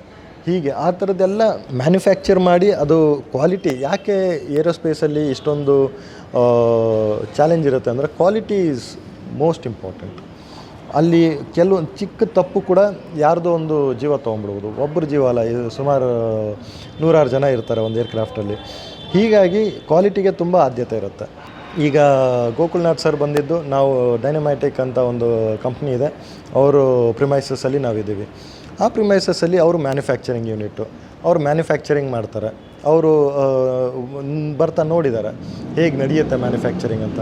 ಸೊ ಆ ಕ್ವಾಲಿಟಿ ಪ್ರಾಕ್ಟೀಸ್ ನೋಡಿದಾಗ ಅದು ಆ ಕಂಪ್ನಿಗಳ ಕೆಲಸ ಮಾಡೋದೇ ಬೇರೆ ಥರ ಅದ್ಭುತ ಇರುತ್ತೆ. ಇದು ನಾರ್ಮಲ್ ಫ್ಯಾಕ್ಟ್ರಿ ಥರ ಇರಲ್ಲ, ಎಲ್ಲದಕ್ಕೂ ಪ್ರಾಸೆಸ್ ಇರುತ್ತೆ. ತುಂಬ ಸ್ಟ್ರಿಕ್ಟಾಗಿ ಕಂಪ್ಲೈನ್ಸ್ ಮಾಡಬೇಕು, ಅವರು ಎಲ್ಲದಕ್ಕೂ ಸರ್ಟಿಫೈ ಆಗಬೇಕು. ನೀವು ಕೆಲಸ ಮಾಡೋ ರೀತಿಯಿಂದ ಹಿಡ್ಕೊಂಡು, ನೀವು ಕೆಲಸ ಮಾಡಿರೋ ಪಾರ್ಟ್ಸಿಂದ ಹಿಡ್ಕೊಂಡು ಎಲ್ಲದಕ್ಕೂ 2-3 ಥರದ್ದು ಸರ್ಟಿಫಿಕೇಷನ್ ಇರುತ್ತೆ. ಹೀಗಾಗಿ ಅದರದ್ದು ಒಂದು ಪ್ರಾಸೆಸ್ಸನ್ನೇ ಒಂದು ವೆರಿ ಹೈಲಿ ರೆಗ್ಯುಲೇಟೆಡ್ ಅಂತ ನಾವು ಕರಿತೀವಿ. ಓಕೆ ಸರ್, ನಿಮ್ಮಲ್ಲಿ ಮಾತಾಡ್ತಿರ್ಬೇಕಾದ್ರೆ ಕೂಡ ನಮಗೆ ಅನಿಸುವಂಥದ್ದು ತುಂಬ ಜನರಿಗೆ ಇನ್ಸ್ಪೈರ್ ಆಗುವಂತಹ ವ್ಯಕ್ತಿತ್ವ ಸರ್. ಹಾಗಾಗಿ ನಿಮ್ಮ ಬಗ್ಗೆನೂ ನಾನು ಕೇಳಬೇಕು ಸರ್. ನಿಮ್ಮ ಎಜುಕೇಷನ್ ಅದರ ಜೊತೆಗೆ ನೀವು ಎಕ್ಸ್ಪೀರಿಯನ್ಸ್ ಮಾಡಿರುವಂಥದ್ದು ಈ ಒಂದು ಜಾಬ್ನಲ್ಲಿ, ಅದರ ಬಗ್ಗೆ ಮಾತಾಡೋದಾದ್ರೆ ಸರ್. ನನ್ನ ಎಕ್ಸ್ಪೀರಿಯೆನ್ಸು ತುಂಬ ಡೈವರ್ಸ್ ಆಗಿದೆ. ನಾನು ಬೇಸಿಕಲಿ ಬೀದರಿಂದ, ಆಮೇಲೆ ನಂದು ಚೈಲ್ಡ್ಹುಡ್ಡು 5ನೇ ಕ್ಲಾಸಲ್ಲಿ 5ನೇ ತರಗತಿ ಮುಗಿದ ತಕ್ಷಣ ನಮ್ಮ ತಂದೆ ತಾಯಿ ನನ್ನನ್ನು ಒಳ್ಳೆ ಎಜುಕೇಷನ್ ಕೊಡಬೇಕು ಅಂತಂದ್ಬಿಟ್ಟು ಬೆಂಗಳೂರಿಗೆ ಸೇರಿಸಿದ್ರು. ಬೆಂಗಳೂರಲ್ಲಿ ಒಂದು ಶಾಲೆಯಲ್ಲಿ ಸೇರಿಸಿದ್ರು. ಅಲ್ಲಿ ಬಂದು ನಾನು ಅಲ್ಲಿಂದ ಎಜುಕೇಷನ್ ಸ್ಟಾರ್ಟ್ ಆಗಿ, ಆಮೇಲೆ ನಮ್ಮದೇ ಆದ ಎಲ್ಲರದ್ದು ಜೀವನದಲ್ಲಿ ಕಷ್ಟ ಇರುತ್ತೆ, ನಮಗೂ ಆ ಥರದ್ದು ನಮ್ಮದೇ ಆದ ಕಷ್ಟಗಳು ಬಂದವು. ನಾನು 9ನೇ ಕ್ಲಾಸಲ್ಲಿದ್ದಾಗ ನಮ್ಮ ತಂದೆ ತೀರ್ಕೊಂಡ್ರು. ಹೀಗಾಗಿ ಎಜುಕೇಷನ್ ಮಾಡಬೇಕಾ ಬೇಡವಾ ಅನ್ನೋ ಡಿಸಿಷನ್ನೇ ನನ್ನ ಮೇಲೆ ಬಿಟ್ಬಿಡ್ತು. ಆಮೇಲೆ ನಮ್ಮ ತಾಯಿ ಸಪೋರ್ಟ್ ಮಾಡಿದ್ರು. ನಮ್ಮ ತಾಯಿ ಇಲ್ಲ, ನೀನು ಎಷ್ಟೇ ಓದಿದ್ರು ನಾನು ಓದಿಸ್ತೀನಿ, ಓದು ಅಂತಂದರು. ಹೀಗಾಗಿ ಆ ಟೈಮಿಂದನೇ ನಾನು 10ನೇ ಕ್ಲಾಸಿಂದನೇ ಪಾರ್ಟ್ ಟೈಮ್ ಕೆಲಸ ಮಾಡಿಕೊಂಡು ಓದಿರೋದು. ಸೊ ಕೆಲವೊಂದು ಬೆಂಗಳೂರಲ್ಲಿ ಎಂಥ ಪರಿಸ್ಥಿತಿ ಇತ್ತು ಅಂತಂದರೆ ಇರೋದಕ್ಕೆ ಜಾಗ ಇರಲಿಲ್ಲ. ಸೊ ಅದಕ್ಕೆ ನೈಟ್ ಕೆಲಸ ಮಾಡಿಬಿಡೋದು, ಡೇನಲ್ಲಿ ಕಾಲೇಜ್ಗೆ ಹೋಗ್ಬಿಡೋದು. ಸೊ ಇದು ಈ ಥರ ನನ್ನದೇ ಅಂತ ಅಲ್ಲ, ಈ ಥರ ಸುಮಾರು ಜನದ ಕತೆ ಇದ್ದಾವೆ. ತುಂಬ ಹೇಳಬೇಕು ಅಂದರೆ ಎಷ್ಟೊಂದು ಜನ ಮಕ್ಕಳು ಸ್ಕೂಲ್ ಏನಕ್ಕೆ ಬಿಡ್ತಾರೆ ಅಂತಂದರೆ ಅವ್ರ ಹಿಂದೆಗಡೆ ಏನೋ ಒಂದು ಕತೆ ಇರುತ್ತೆ, ಅವ್ರಿಗೆ ಏನೋ ಒಂದು ಕಷ್ಟ ಇರುತ್ತೆ, ಅದು ಯಾರಿಗೂ ಗೊತ್ತಿರಲ್ಲ. ಮಕ್ಕಳು ಏನಕ್ಕೆ ಓದ್ತಾ ಇಲ್ಲ ಅಂತ ಎಲ್ಲರೂ ಓದ್ತಾ ಇಲ್ಲ ಅಂತ ಅವ್ರನ್ನ ಪನಿಷ್ ಮಾಡ್ತಾರೆ ಅಥವಾ ಅವ್ರನ್ನ ಬೈತಾರೆ. ಆದರೆ ಅವ್ರ ಕಾರಣ ಏನು ಅಂತ ಯಾರೂ ತಿಳ್ಕೊಳೋದಕ್ಕೆ ಪ್ರಯತ್ನ ಪಡೋಲ್ಲ. ಆ ಕಾರಣಗಳು ಸ್ವಲ್ಪ ಈಗ ನನ್ನ ಜೀವನದಲ್ಲಿ ನನಗೆ ಆದ ನನ್ನ ಫ್ಯಾಮಿಲಿನೇ ನನಗೆ ಮೋಟಿವೇಶನು, ಇನ್ಸ್ಪಿರೇಷನು. ಯಾಕಂದ್ರೆ ನನ್ನ ಫ್ಯಾಮಿಲಿಗೆ ಸರಿಯಾಗಿ ನೋಡ್ಕೊಬೇಕು ಅನ್ನೋದೊಂದು ಮೋಟಿವೇಶನ್ಗೋಸ್ಕರ ನನ್ನ ಎಜುಕೇಷನ್ ಪಡೆದ್ರೇ ಆಗೋದು ಅಂತ ನನಗೊಂದು ಗೊತ್ತಾಯಿತು. ಅದು ಬಿಟ್ಟರೆ ನನಗೆ ದಾರಿ ಇರಲಿಲ್ಲ. ಹೀಗಾಗಿ ಅಲ್ಲಿಂದ ನಾನು PUC ಹೇಗೋ ಮುಗಿಸಿ ಫಸ್ಟ್ ಕ್ಲಾಸಲ್ಲಿ ರಿಸಲ್ಟ್ ಬಂತು. ಅದಾದಮೇಲೆ ಇಂಜಿನಿಯರಿಂಗ್ ಸೀಟ್ ಸಿಕ್ತು. ಇಂಜಿನಿಯರಿಂಗೂ ಲೋನ್ ಮಾಡಿ ನಮ್ಮ ತಾಯಿ ಸಪೋರ್ಟಿಂದ ಓದಿದೆ, ಮುಗಿಸ್ದೆ. ಇಂಜಿನಿಯರಿಂಗ್ ಮುಗೀತು. ಅದಾದಮೇಲೆ ಸಾಫ್ಟ್ವೇರ್ ಇಂಡಸ್ಟ್ರಿನಲ್ಲಿದ್ದೆ. ಸಾಫ್ಟ್ವೇರ್ ಇಂಡಸ್ಟ್ರಿನಲ್ಲಿ 8 ವರ್ಷದ ಮೇಲೆ ನಾನು ಕೆಲಸ ಮಾಡಿದ್ದೀನಿ. ಅದಾದಮೇಲೆ ಈಗ ಸಾಫ್ಟ್ವೇರ್ ಇಂಜಿನಿಯರಿಂಗಿಂದ ನನಗೆ ಹೇಗೆ ಅಂದರೆ, ನಾನು ಚಿಕ್ಕ ವಯಸ್ಸಿಂದ ಸುಮಾರು ಕೆಲಸಗಳು ಮಾಡ್ಕೊಂಡು ಬಂದಿರೋದ್ರಿಂದ ನನಗೆ ಮತ್ತೆ ಒಂದು ಆಸಕ್ತಿ ಹುಡ್ತಾಯಿತ್ತು, ಏನಾದರೂ ಮತ್ತೆ ಬೇರೆದೇನಾದ್ರು ಕಲಿಬೇಕು ನಾನೀಗ ಅಂತ. ಆವಾಗ ನನಗೆ ಏವಿಯೇಷನ್ ಬಗ್ಗೆ ಇಂಟ್ರೆಸ್ಟ್ ಬಂತು. HAL ಇಂದ ಒಂದು ಪ್ರೋಗ್ರಾಮ್ ಬಂದಿತ್ತು, post graduation diploma in aviation management ಅಂತ. ಇದರಲ್ಲಿ ಮಿನಿಮಮ್ 5 ವರ್ಷ ಆದರೂ ಎಕ್ಸ್ಪೀರಿಯೆನ್ಸ್ ಆಗಿರೋರು ಮಾತ್ರ ಅದನ್ನು ಮಾಡೋಕ್ಕಾಗ್ತಿದ್ದು. ಅದಕ್ಕೆ ಅದು ಪೋಸ್ಟ್ ಬೇಸಿಕ್ ಗ್ರ್ಯಾಜುಯೇಷನ್ ಇಂಜಿನಿಯರಿಂಗ್ ಇತ್ತು. ಸೊ ನಮ್ಮದು ಇಂಜಿನಿಯರಿಂಗ್ ಇರೋದ್ರಿಂದ ನಾನಲ್ಲಿ ಸೇರಿದೆ. ನನಗೆ ಸಡನ್ನಾಗಿ ಹಿಂದೆ ಮುಂದೆ ಯೋಚನೆ ಮಾಡಿದೆ. ನನ್ನ 8 ವರ್ಷದಲ್ಲಿ ಎಷ್ಟು ದುಡಿಮೆ ಮಾಡಿದ್ದೆ ಅದನ್ನೆಲ್ಲ ತೆಗೆದಿಟ್ಟು ಸೇರ್ಕೊಂಬಿಟ್ಟು ಮುಂದೆ ಏನಾಗುತ್ತೆ ಅಂತ ಯೋಚನೆ ಮಾಡಿಲ್ಲ, ಹೇಗಾಗುತ್ತೆ ಅಂತ ಗೊತ್ತಾಗಿಲ್ಲ. ಪರವಾಗಿಲ್ಲ ಅಂತಂದ್ಬಿಟ್ಟು ನನಗಿದು ಮಾಡಬೇಕು ಅಂತ ಅನ್ನಿಸ್ತು. ನಾನು ಸೇರಿಕೊಂಡೆ. HAL ನನಗೆ ತುಂಬಾ ವಿಶಾಲವಾದ ಎಕ್ಸ್ಪೋಜರ್ ಅಥವಾ ಒಂದು ಅನುಭವ ಸಿಕ್ತು ನನಗಲ್ಲಿ. ಯಾಕಂದರೆ HAL ಈ ಥರ ಏವಿಯೇಷನ್ ರಿಲೇಟೆಡು ಅಥವಾ ಏರ್ಕ್ರಾಫ್ಟ್ ರಿಲೇಟೆಡು ಅದು ಒಂದು ಪ್ರಥಮ ಸಂಸ್ಥೆ ಮ್ಯಾನುಫ್ಯಾಕ್ಚರ್ ಮಾಡೋದ್ರಲ್ಲಿ. ಇಂಡಿಯಾದಲ್ಲಿ ಅದೇ ಲೀಡಿಂಗ್ ಕಂಪ್ನಿ ಏರ್ಕ್ರಾಫ್ಟ್ ಮ್ಯಾನುಫ್ಯಾಕ್ಚರಿಂಗಲ್ಲಿ. ಗೌರ್ಮೆಂಟ್ ಕಂಪ್ನಿ ಅದು, PSU. ಸೊ ಅವ್ರ ಹತ್ರ ಇರೋ ಎಕ್ಸ್ಪರ್ಟೀಸು ಯಾರ ಹತ್ರನೂ ಕಡಿಮೆನೇ. ಸೊ ನಾವು ಅಲ್ಲಿ ಕಲ್ತಿರೋದ್ರಿಂದ ಅಲ್ಲಿ ನಮಗೆ ಲೆಕ್ಚರರ್ಸ್ ಆಗಲಿ, ಅಲ್ಲಿ ಪ್ರೊಫೆಸರ್ಸ್ ಆಗಲಿ, ಆಮೇಲೆ ನಮ್ಮ ಬ್ಯಾಚ್ಮೇಟ್ಸು ಕೂಡ ಎಲ್ಲರೂ ಹತ್ತತ್ರ ಏನಿಲ್ಲ ಅಂದರೂ 15-20 ವರ್ಷ ಎಕ್ಸ್ಪೀರಿಯೆನ್ಸ್ ಆಗಿರೋರು. ಆಮೇಲೆ ನನ್ನ ಜೊತೆ ಓದಿರೋರೆಲ್ಲ ಆಲ್ರೆಡಿ HAL ಮ್ಯಾನೇಜರ್ಗಳಾಗಿದ್ದವರು. ಸೊ ನನ್ನ ಕ್ಲಾಸ್ಮೇಟ್ಸು, ನನ್ನ ಬ್ಯಾಚ್ಮೇಟ್ಸ್ ಎಲ್ಲರೂ ಸೀನಿಯರ್ ಮ್ಯಾನೇಜರ್ಸು 20-25 ವರ್ಷ ಎಕ್ಸ್ಪೀರಿಯೆನ್ಸ್ ಇರೋರು ಇಂಥವ್ರ ಜೊತೆ ಓದಿರೋದ್ರಿಂದ ನನಗೆ ಇನ್ನೂ ಪ್ರೇರಣೆ ಜಾಸ್ತಿ ಸಿಕ್ತು, ಕಲಿಯೋದಕ್ಕೆ ತುಂಬ ಜಾಸ್ತಿ ಸಿಕ್ತು. ಹೀಗಾಗಿ ನಾನು ನಂದು ಇನ್ನೂ ಆಸಕ್ತಿಯಿಂದ ಕಲಿತೆ. ಆಮೇಲೆ ಇದೇ ಪ್ರೋಗ್ರಾಮಲ್ಲಿ ನಮ್ಮದು 2 ಮಾಡ್ಯೂಲು ಫ್ರಾನ್ಸಲ್ಲಿತ್ತು. ಅಲ್ಲಿ ಟೂಲೂಸ್ ಅಂತ ಸಿಟಿ, ಅದನ್ನು ಕೆಲವೊಬ್ಬರು ಏವಿಯೇಷನ್ ಮೇನ್ ಹಬ್ ಅಂತಾರೆ ಯುರೋಪ್ದು. ಅದು ಅಲ್ಲೇ ಏರ್ಬಸ್ ಕಂಪ್ನಿ ಇದೆ, ಅಲ್ಲೇ ಸುಮಾರು ಕಂಪ್ನಿಗಳಿದ್ದಾವೆ, ಸಾಫ್ರಾನು, ಥ್ಯಾಲೆಸ್ ಅಂತ ಎಲ್ಲ ಕಂಪ್ನಿಗಳು ಫ್ರಾನ್ಸಲ್ಲಿದ್ದಾವೆ. ಈ ಕಂಪ್ನೀಸ್ ಜೊತೆ ನಮಗೆ ಕಂಪ್ನಿ ವಿಸಿಟ್, ಇಂಡಸ್ಟ್ರಿ ವಿಸಿಟು, ಆಮೇಲೆ ಕೇಸ್ ಸ್ಟಡೀಸು ಇದೆಲ್ಲ ಅಲ್ಲಿ ಹೇಳ್ಕೊಟ್ರು. ಹಾಗಾಗಿ ನಮ್ಗೆ ಆವಾಗ ಪರಿಚಯ ಆಯಿತು ಏವಿಯೇಷನ್ ಎಷ್ಟು ದೊಡ್ಡದು ಅಂತ. ಹಾಗೆ ನಾವು ನಮ್ಮದು ಕೋರ್ಸೇ ಅಥವಾ ನಮ್ಮದು ಕೋಚಿಂಗೇ ಹೇಗಾಯಿತು ಅಂತಂದರೆ, ನಾವು ಸೀನಿಯರ್ ಎಕ್ಸಿಕ್ಯೂಟಿವ್ ಲೆವೆಲ್ ಮ್ಯಾನೇಜ್ಮೆಂಟ್ಗೋಸ್ಕರನೇ ಮಾಡಿದ್ದು. ಸೊ ಅದರಲ್ಲಿ ನಾವು ಸ್ವಲ್ಪ ಚೆನ್ನಾಗಿ ಪರ್ಫಾರ್ಮ್ ಮಾಡಿದ್ವಿ. ನಮ್ಮ ಪ್ರೊಫೆಸರ್ಗಳು ಇದನ್ನು ನೋಟ್ ಮಾಡಿದರು. ಹೀಗಾಗಿ ಅದಾದಮೇಲೆ ಕೋವಿಡ್ ಬಂತು, ನಾವು ಅಲ್ಲಿ ಇಲ್ಲಿ ಪ್ಲೇಸ್ಮೆಂಟ್ ಇದಾಗಲಿಲ್ಲ. ಕೋವಿಡ್ ಆಗಿ ಎಲ್ಲ ಸರಿ ಹೋದ್ಮೇಲೆ ಈ ಥರದ ಈ ಸಂಸ್ಥೆಯಲ್ಲಿ ಒಂದು ಆಹ್ವಾನ ಆಯಿತು. ನಾನು ಅಪ್ಲೈ ಮಾಡಿದೆ, ಇಂಟರ್ವ್ಯೂ ಆಯಿತು, ನಾನು ಇಲ್ಲಿದ್ದೀನಿ ಇವತ್ತು. ಓಕೆ ಸರ್, ಇವಾಗ AASSCಯಿಂದ ಪರ್ಫೆಕ್ಟಾಗಿ ಕಲಿತು ಎಲ್ಲವನ್ನ ಕೂಡ ಕಲಿತು ಹೊರಗೋಗಿ ಸುಂದರವಾದ ಜೀವನವನ್ನು ಕಟ್ಟಿಕೊಂಡಿದ್ದಾರೆ ಅಂತ ಹೇಳಿದರೆ ಎಷ್ಟು ಜನ ಇರ್ಬೋದು ಅಂತ? ಸುಮಾರು ಜನ ಇದ್ದಾರೆ. ನಾವು ಒಂದು ಏನಿಲ್ಲ ಅಂದರೂ 32,000 ಕ್ಯಾಂಡಿಡೇಟ್ಸ್ಗಳಿಗೆ ಸರ್ಟಿಫಿಕೇಟ್ ಕೊಟ್ಟಿದ್ದೀವಿ. ತುಂಬ ಜನ ಈಗ ಎಷ್ಟೊಂದು ಏರ್ಪೋರ್ಟ್ಸಲ್ಲಿ ಕೆಲಸ ಮಾಡ್ತಿದ್ದಾರೆ. ಅವ್ರದ್ದು ನಮ್ಮ ವೆಬ್ಸೈಟ್ಗಳಲ್ಲಿ ಅವ್ರದ್ದು ಟೆಸ್ಟಿಮೋನಿಯಲ್ಗಳಿದ್ದಾವೆ, ಅವ್ರದ್ದು ವೀಡಿಯೋಗಳಿದ್ದಾವೆ. ಅವರು ಹೋಗಿ ಕೆಲಸಕ್ಕೆ ಸೇರಿಕೊಂಡು ಅವರು ಹೇಗೆ, ಎಲ್ಲಿಂದ ಬಂದು ಅವ್ರ ಜರ್ನಿ ಹೇಗೆ ಅಂತ ಅವರು ಹೇಳ್ಕೊಂಡಿದ್ದಾರೆ ಅದರಲ್ಲಿ. ಸೊ ನೀವು ನಮ್ಮ ವೆಬ್ಸೈಟ್ನಲ್ಲಿ ನೀವು ಟೆಸ್ಟಿಮೋನಿಯಲ್ಗಳನ್ನ ನೋಡಬಹುದು. ಅದಲ್ಲದೆ ಈಗ ನಿಮಗೆ ಒಂದು ಹೇಳಬೇಕು ಅಂತಂದರೆ, ಎಷ್ಟೊಂದು ಜನ PMKVY ಅಂತ ಪ್ರಧಾನ ಮಂತ್ರಿ ಕೌಶಲ್ ವಿಕಾಸ್ ಯೋಜನಾ ಅಂತಂದ್ಬಿಟ್ಟು, ಇದು ಮಿನಿಸ್ಟ್ರಿ ಆಫ್ ಸ್ಕಿಲ್ ಡೆವಲಪ್ಮೆಂಟಿಂದ ಪ್ರಾಜೆಕ್ಟ್ ಮಾಡ್ತಾರೆ. ಇದರಲ್ಲಿ ಹೇಗೆ ಅಂದರೆ, ಬಡ ಮಕ್ಕಳಿಗೆ ಯಾರಿಗೆ ಸ್ಕಿಲ್ ಡೆವಲಪ್ಮೆಂಟ್ ಕೊಟ್ಟು ಅವ್ರಿಗೆ ಕೆಲಸ ಎಂಪ್ಲಾಯ್ಮೆಂಟ್ ಜನ್ರೇಟ್ ಮಾಡಬೇಕು ಅಂತ ಆ ಥರ ಸಾವಿರಾರು ಜನನ ಟಾರ್ಗೆಟ್ ಮಾಡಿ ಕೊಡ್ತಾರೆ. ನಾವು ಆ ಟಾರ್ಗೆಟ್ಸ್ಗಳನ್ನ ಸಂಸ್ಥೆಗಳಿಂದ ಎಲ್ಲರಿಗೂ ಟ್ರೈನಿಂಗ್ ಕೊಡಿಸಿ ಸರ್ಟಿಫಿಕೇಟ್ ಮಾಡಿಸಿರ್ತೀವಿ. ಆ ಸರ್ಟಿಫಿಕೇಟ್ ಬಲದ ಮೇಲೆ ಅವ್ರಿಗೆ ಕೆಲಸಗಳು ಸಿಕ್ಕಿದ್ದಾವೆ, ಆ ಸಂಸ್ಥೆಗಳು ಅವ್ರಿಗೆ ಹೆಲ್ಪ್ ಮಾಡಿದ್ದಾವೆ. ಸೊ ಹೀಗಾಗಿ ತುಂಬ ಸಕ್ಸಸ್ ಸ್ಟೋರೀಸ್ ಇದ್ದಾವೆ. ತುಂಬ ಜನ ಏವಿಯೇಷನ್ಗೆ ಬಂದಿರೋರು ಸೆಕ್ಟರ್ ಸ್ಕಿಲ್ ಕೌನ್ಸಿಲ್ ಸರ್ಟಿಫಿಕೇಟಿಂದನೇ ಬಂದಿರ್ತಾರೆ. ಅವರು ಇಷ್ಟೇ ಏನು ಅಂತಂದರೆ, ಎಷ್ಟೊಂದು ಜನಕ್ಕೆ ಇದು ಗೊತ್ತಿರಲ್ಲ, AASSC ಬಗ್ಗೆ ಗೊತ್ತಿರಲ್ಲ. ಅದಕ್ಕೆ ನಾವು ಈಗ ಎಲ್ಲರಿಗೂ ಔಟ್ರೀಚ್ ಮಾಡ್ತಾಯಿದ್ದೀವಿ, ತಿಳಿಸ್ತಾ ಇದ್ದೀವಿ. ಗೌರ್ಮೆಂಟಿಂದ ನಿಮಗೆಲ್ಲ ಸೌಲಭ್ಯಗಳಿದ್ದಾವೆ. ಈ ಥರ ಸ್ಕೀಮ್ಗಳು ಅಥವಾ ಪ್ರೋಗ್ರಾಮ್ಸ್ಗಳು, ಸ್ಕಿಲ್ ಡೆವಲಪ್ಮೆಂಟ್ ಪ್ರೋಗ್ರಾಮ್ಗಳಿದ್ದಾವೆ. ಈಗ ನೀವು ಮ್ಯಾನುಫ್ಯಾಕ್ಚರಿಂಗ್ ಸೈಡ್ ಕಲಿತೀನಿ ಅಂದರೂ ಇದ್ದಾವೆ, ನೀವು ಏರ್ಪೋರ್ಟಲ್ಲಿ ಕೆಲಸ ಮಾಡ್ತೀನಿ ಅಂದರೂ ಇದ್ದಾವೆ, ಏರ್ಲೈನ್ಸಲ್ಲಿ ಕೆಲಸ ಮಾಡ್ತೀನಿ ಅಂದರೂ ಇದ್ದಾವೆ. ಸೊ ಹೀಗೆ ತಿಳುವಳಿಕೆ ಹಂಚಿದಷ್ಟು ಅವ್ರಿಗೆ ಗೊತ್ತಾಗಿ ಬಂದವರು ಒಬ್ಬರು ಇನ್ನೊಬ್ರಿಗೆ ಯಾರಿಗೋ ಹೇಳಿ ಕರೆಸಿ ಸರ್ಟಿಫಿಕೇಟ್ ಮಾಡಿಸಿ ಅವ್ರ ಕೆಲಸ ತೊಗೊಂಡಿರೋದು ಕೂಡ ಇದ್ದಾವೆ. ಓಕೆ ಸರ್, ನೀವು ನೋಡಿದ ಪ್ರಕಾರ ತುಂಬ ಕಷ್ಟಪಟ್ಟು ಬಂದರು, ಕಷ್ಟಪಟ್ಟು ದುಡಿದ್ರು, ಇವಾಗ ಉನ್ನತವಾಗಿದ್ದಾರೆ ಅಂತ ಹೇಳಿ ಒಬ್ಬರನ್ನು ಯಾರನ್ನಾದರೂ ಹೇಳೋದಾದರೆ ಯಾರು? ಆ ಥರ ನಾವು ನಿಮಗೆ ತುಂಬ ಫ್ರ್ಯಾಂಕಾಗಿ ಹೇಳಬೇಕು ಅಂದರೆ, ನಾವು ಆಲ್ ಓವರ್ ಇಂಡಿಯಾಗೋಸ್ಕರ ಕೆಲಸ ಮಾಡ್ತೀವಿ. ಸೊ ಸ್ಟೂಡೆಂಟ್ಗಳ ಹೆಸರು ನಮಗೆ ಅಷ್ಟೊಂದು ಸಡನ್ನ ಬರಲ್ಲ. ಆ ಥರ ಈಗ ನಾರ್ತ್ ಈಸ್ಟ್ ರೀಜನ್ನು ನಿಮ್ಗೆ ಹೇಳ್ಬೋದು. ನಾರ್ತ್ ಈಸ್ಟ್ ರೀಜನಲ್ಲಿ ಸ್ವಲ್ಪ ಅಲ್ಲಿ ರಿಮೋಟ್ ಏರಿಯಾ, ಅದು ಅಲ್ಲಿ ಜಾಸ್ತಿ ಡೆವಲಪ್ಮೆಂಟ್ ಬೇಗ ಮಾಡೋದಕ್ಕಾಗಲ್ಲ, ಯಾಕಂದರೆ ಅಲ್ಲಿ ಕನೆಕ್ಟಿವಿಟಿ ಇರುತ್ತೆ.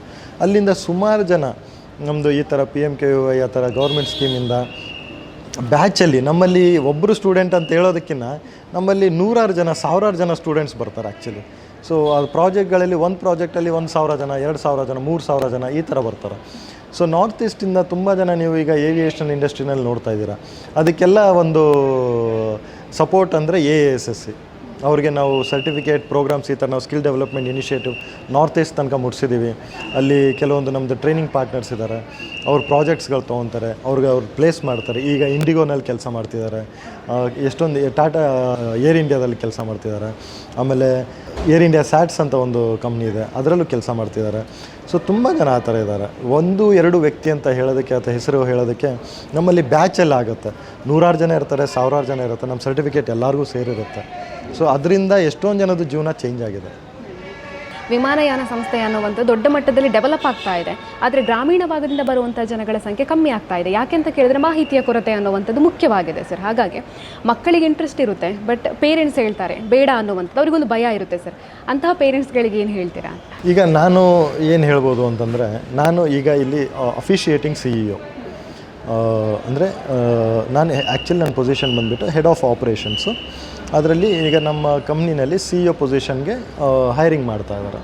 ಅಲ್ಲಿ ತನಕ ನಾನು CEO ಆಗಿ ನಿರ್ವಹಿಸ್ತಾ ಇದ್ದೀನಿ ಕೆಲಸನ.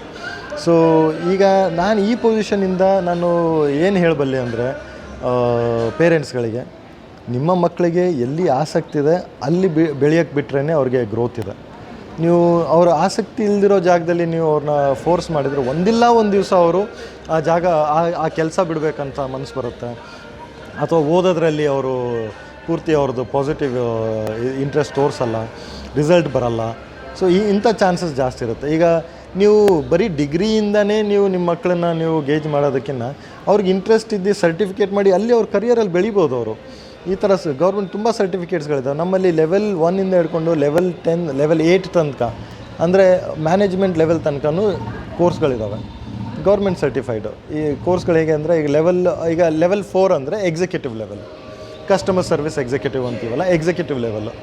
ಆಮೇಲೆ 4.5 ಲೆವೆಲ್ ಅಂತಂದರೆ, ಮತ್ತು 5 ಲೆವೆಲ್ ಅಂದರೆ supervisor level, level 6 manager level. ಹೀಗೆ ಲೆವೆಲ್ 8 ತನಕನೂ ಕೆಲಸಗಳಿದ್ದಾವೆ. ಅದಕ್ಕೆ ತಕ್ಕಂತೆ ನಾವು ಕೋರ್ಸ್ಗಳು ಡೆವಲಪ್ ಮಾಡಿ ಇಟ್ಟಿದ್ದೀವಿ ನಮ್ಮಲ್ಲಿ. ಸೊ ಯಾರ್ಯಾದರೂ ಈ ಥರ ಇನ್ಸ್ಟಿಟ್ಯೂಷನವರು ಬರ್ತಾರೆ ಮುಂದೆ, ಆ ಜಾಬ್ ರೋಲ್ ತೊಗೊತಾರೆ, ನಾವು ಆ ಕೋರ್ಸ್ ರನ್ ಮಾಡ್ತೀವಿ ಅಂತ. ಸೊ ಗ್ರ್ಯಾಜುಯೇಟ್ ಸ್ಟೂಡೆಂಟ್ಸ್ಗೂ ರನ್ ಮಾಡ್ತಾರೆ, ಡಿಪ್ಲೊಮಾ ಸ್ಟೂಡೆಂಟ್ಸ್ಗೂ ರನ್ ಮಾಡ್ತಾರೆ, 10th ಸ್ಟೂಡೆಂಟ್ಸ್ಗೂ ರನ್ ಮಾಡ್ತಾರೆ. ಸೊ ನಾವು ಪೇರೆಂಟ್ಸ್ಗಳಿಗೆ ಹೇಳೋದೇನು ಅಂದರೆ, ಎಲ್ಲ ಲೆವೆಲ್ಗೂ ಒಂದೊಂದು ಕೋರ್ಸ್ ಇದೆ. ಅವರು ಹೆದರೋದು ಬೇಡ. ಒಂದು ಏನು ಅಂದರೆ, ಅವರು ಮಾಹಿತಿ ಇಲ್ಲ, ಮಾಹಿತಿ ಪಡ್ಕೊಳ್ಳಿ. ಇವತ್ತು ತಂತ್ರಜ್ಞಾನ ಎಷ್ಟು ಬೆಳೆದಿದೆ ಅಂದರೆ, ನೀವು ಕೂತಿರೋ ಜಾಗದಲ್ಲಿ ಮಾಹಿತಿ ಚೆಕ್ ಮಾಡ್ಕೊಂಬಿಡ್ಬೋದು. ನೀವು ಎಲ್ಲೋ ಏನೋ ಆಗಿರೋ ವೀಡಿಯೋನ ನೀವು 2 ಸೆಕೆಂಡಲ್ಲಿ ಇಲ್ಲಿ ನೋಡಿಬಿಡ್ಬೋದು. ಅದನ್ನು ಈಗ ಈ ಗೌರ್ಮೆಂಟಲ್ಲಿರೋ ಸ್ಕೀಮ್ ಬಗ್ಗೆ ತಿಳ್ಕೊಳೋದಕ್ಕೆ ಎಷ್ಟೊತ್ತಾಗ್ಬಿಡುತ್ತೆ. ಆ ಆಸಕ್ತಿ ತೋರಿಸಿ ನೀವು ಅದರಲ್ಲಿ ಇಂಟ್ರೆಸ್ಟ್ ಕೊಟ್ಟು ನೀವು ಅದ್ರ ಮಾಹಿತಿನ ಪರಿಪೂರ್ಣವಾಗಿ ತಿಳ್ಕೊಬೇಕು. ನೀವು ತಿಳ್ಕೊಂಡಾಗಲೇ ನಿಮ್ಮ ಮಕ್ಳಿಗೆ ನೀವು ಹೇಳ್ಕೊಡೋದಕ್ಕಾಗೋದು. ಮಕ್ಕಳಿಗೆ ಅವ್ರಿಗೆ ಇನ್ಫಾರ್ಮೇಷನ್ ಗೊತ್ತಾದ ಮೇಲೂ ಕೂಡ ಅವ್ರಿಗೆ ಅದನ್ನು ಡಿಸಿಷನ್ ತೊಗೊಳೋದು ಕಷ್ಟ ಆಗುತ್ತೆ. ಸೊ ಪೇರೆಂಟ್ಸ್ ಆಗಿ ನೀವು ಫಸ್ಟ್ ಇನ್ಫಾರ್ಮೇಷನ್ ಪಡ್ಕೊಂಡು ಒಂದು 4 ಕಡೆ ತಿಳ್ಕೊಂಡು ಅದನ್ನು ನಿಮ್ಮ ಮಕ್ಕಳಿಗೆ ಹೇಳ್ಕೊಟ್ರೆ ಅವ್ರ ದಾರಿ ಸುಲಭ ಆಗುತ್ತೆ. ಇದನ್ನು ನಾನು ಹೇಳಬಲ್ಲೆ. ಇನ್ಫಾರ್ಮೇಷನ್ ಹೌದು, ಜನರಿಗೆ ಜಾಸ್ತಿ ತಿಳುವಳಿಕೆ ಇಲ್ಲ ಇದ್ರ ಬಗ್ಗೆ. ಆದರೆ ತಿಳುವಳಿಕೆ ಇಲ್ಲ, ಇಗ್ನೋರೆನ್ಸ್ ಇದೆ ಅಂತಂದರೆ ಅದು ಯಾರು ತಪ್ಪು? ಈಗ ಅವ್ರದ್ದು ತಪ್ಪು ಅನ್ನೋದಕ್ಕಿಂತ ಅದು ಅವ್ರದ್ದು ಅದ್ರ ಬಗ್ಗೆ ಏನೂ ಆಸಕ್ತಿ ತೋರಿಸಿಲ್ಲ, ತಿಳ್ಕೊಬೇಕು ಅನ್ನೋ ಆಸಕ್ತಿನೇ ತೋರಿಸಿಲ್ಲ, ಪ್ರಿಯಾರಿಟಿ ಕೊಟ್ಟಿಲ್ಲ. ಇನ್ಫಾರ್ಮೇಷನ್ ತೊಗೊಬೇಕು ನಾನು ಎಲ್ಲಿಂದ ಹೇಗಾದರೂ ಸರಿ. ನಾರ್ಮಲಿ ಏನಾಗುತ್ತೆ, ಈ ಥರ ಆಸಕ್ತಿ ಇಲ್ಲದೇ ಇನ್ಫಾರ್ಮೇಷನ್ ಪಡ್ಕೊಳಕ್ಕೆ ಹೋಗ್ಬಿಡ್ತಾರೆ. ಆವಾಗ ಯಾರಾದರೂ ಈ ಥರ ನಾನು ಹೇಳಿದ್ನಲ್ಲ, ಟ್ರೈನಿಂಗ್ ಇನ್ಸ್ಟಿಟ್ಯೂಷನ್ನು ಅವರು ಸುಮಾರು ಸುಳ್ಳು ಹೇಳಿರ್ತಾರೆ, ಅವ್ರನ್ನ ನಂಬ್ಕೊಂಡು ಇವ್ರು ಸೀದಾ ಹೋಗ್ಬಿಡ್ತಾರೆ. ಆವಾಗ ಮಕ್ಕಳು ಅವ್ರಿಗೆ ಕೆಲಸ ಸಿಗಲ್ಲ, ಸರ್ಟಿಫಿಕೇಟಿಗೆ ವ್ಯಾಲ್ಯೂ ಇರಲ್ಲ. ಹಂಗಾಗಿ ಆ ಎಕ್ಸಾಂಪಲ್ಗಳನ್ನ ಬೇರೆಯವ್ರು ನೋಡಿಬಿಟ್ಟು, ನೋಡಿ ಅವ್ರ ಮಗ ಹೀಗೆ ಮಾಡ್ದ, ಅವ್ರ ಮಗಳು ಹೀಗೆ ಮಾಡಿದ್ರು, ಅವ್ರಿಗೆ ಕೆಲಸ ಸಿಗಲಿಲ್ಲ, ಅದಕ್ಕೆ ಅದರಲ್ಲಿ ಕೆಲಸ ಸಿಗಲ್ಲ ಅಂತ, ಈ ಥರದ್ದು ಅಂಥ ಊಹೆಗಳು ಜಾಸ್ತಿ ಬೇಗ ಹರಡ್ಬಿಡುತ್ತೆ. ಒರಿಜಿನಲ್ ಇನ್ಫಾರ್ಮೇಷನ್ ತುಂಬ ಕಡಿಮೆ ಬೇಗ ಹರಡುತ್ತೆ. ಈ ಥರ ಕೆಟ್ಟ ಎಕ್ಸಾಂಪಲ್ಗಳು ಬೇಗ ಹರಡ್ಬಿಡುತ್ತೆ. ಅದಕ್ಕೇ ತಂದೆ ತಾಯಿಗಳು ಏನು ಮಾಡಬೇಕು ಅಂದರೆ, ಅದು ಅವ್ರ ಜವಾಬ್ದಾರಿ. ಅವ್ರ ಮಕ್ಕಳೇನಾದರೂ ಏವಿಯೇಷನಲ್ಲಿ ಸೇರ್ಕೊತೀನಿ ಅಂತ ಇದ್ದೀನಿ ಅಂದರೆ, ದಯವಿಟ್ಟು ನೀವು ಫಸ್ಟು ಗೌರ್ಮೆಂಟ್ದು ಏನೇನು ಸ್ಕೀಮ್ ಇದ್ದಾವೆ, ಗೌರ್ಮೆಂಟ್ದು ಯಾವುದ್ಯಾವುದು ಸ್ಕಿಲ್ ಡೆವಲಪ್ಮೆಂಟ್ ಕೋರ್ಸ್ ಇದ್ದಾವೆ, ಅಥವಾ ಯಾವ ಕಾಲೇಜು ಯಾವ ಇನ್ಸ್ಟಿಟ್ಯೂಷನಲ್ಲಿ ಮಾಡಿದ್ರೆ, ಅಥವಾ ಎಲ್ಲಿ ಅವ್ರಿಗೆ ಸರ್ಟಿಫಿಕೇಟ್ ಯಾವ ಥರದ್ದು ಸಿಗುತ್ತೆ, ಅವ್ರಿಗೆ ಪ್ಲೇಸ್ಮೆಂಟ್ ಆಪರ್ಚುನಿಟಿಗಳು ಇರುತ್ತಾ ಇಲ್ವಾ, ಆಮೇಲೆ ಆ ಸರ್ಟಿಫಿಕೇಟ್ ಎಷ್ಟು ದಿವಸ ವ್ಯಾಲಿಡ್ ಇರುತ್ತೆ, ಅದು ಗೌರ್ಮೆಂಟ್ ಇಶ್ಯೂಡಾ ಅಥವಾ ಪ್ರೈವೇಟ್ ಇಶ್ಯೂಡಾ, ಇದನ್ನೆಲ್ಲ ಅವರು ತಿಳ್ಕೊಂಡು ತನ್ನ ಮಕ್ಕಳಿಗೆ ಅವರು ದಾರಿ ತೋರಿಸ್ಬೇಕು. ಅವ್ರಿಗೆ ಗೊತ್ತಾಗಿಲ್ಲ ಅಂತಂದರೆ ನಮ್ಮಂಥ ಸಂಸ್ಥೆಗಳಿಗೆ ಯಾವಾಗ ಬೇಕಾದ್ರೂ ಫೋನ್ ಮಾಡ್ಬೋದು, ಕರೆ ಮಾಡ್ಬೋದು, ನಾವು ತಿಳಿಸಿ ಹೇಳ್ತೀವಿ, ಇಲ್ಲ ಹೀಗಿದೆ. ಸುಮಾರು ಜನ ಪೇರೆಂಟ್ಸ್ ನನ್ನ ಹತ್ರ ಮಾತಾಡಿದ್ದಾರೆ. ಸುಮಾರು ಜನ ಪೇರೆಂಟ್ಸು ಈ ಥರ ನಮಗೆ ಕಾಲ್ ಬಂದಿದೆ, ಈ ಥರ ನಮ್ಮ ಮಗನಿಗೆ ಈ ಥರ ಸೇರಿಸ್ತಾರೆ, ನಾವು ನಿಮಗೆ ಏರ್ಪೋರ್ಟಲ್ಲಿ ಏವಿಯೇಷನಲ್ಲಿ ಕೆಲಸ ಕೊಟ್ಬಿಡ್ತೀವಿ, ನೀವು ತುಂಬ ಪರ್ಫೆಕ್ಟ್ ಇದ್ದೀರಾ ಅಂತೆಲ್ಲ ಸುಮಾರು ಕಾಲ್ ಬಂದಿದ್ದಾವೆ ನಮ್ಮ ಮಕ್ಕಳಿಗೆ.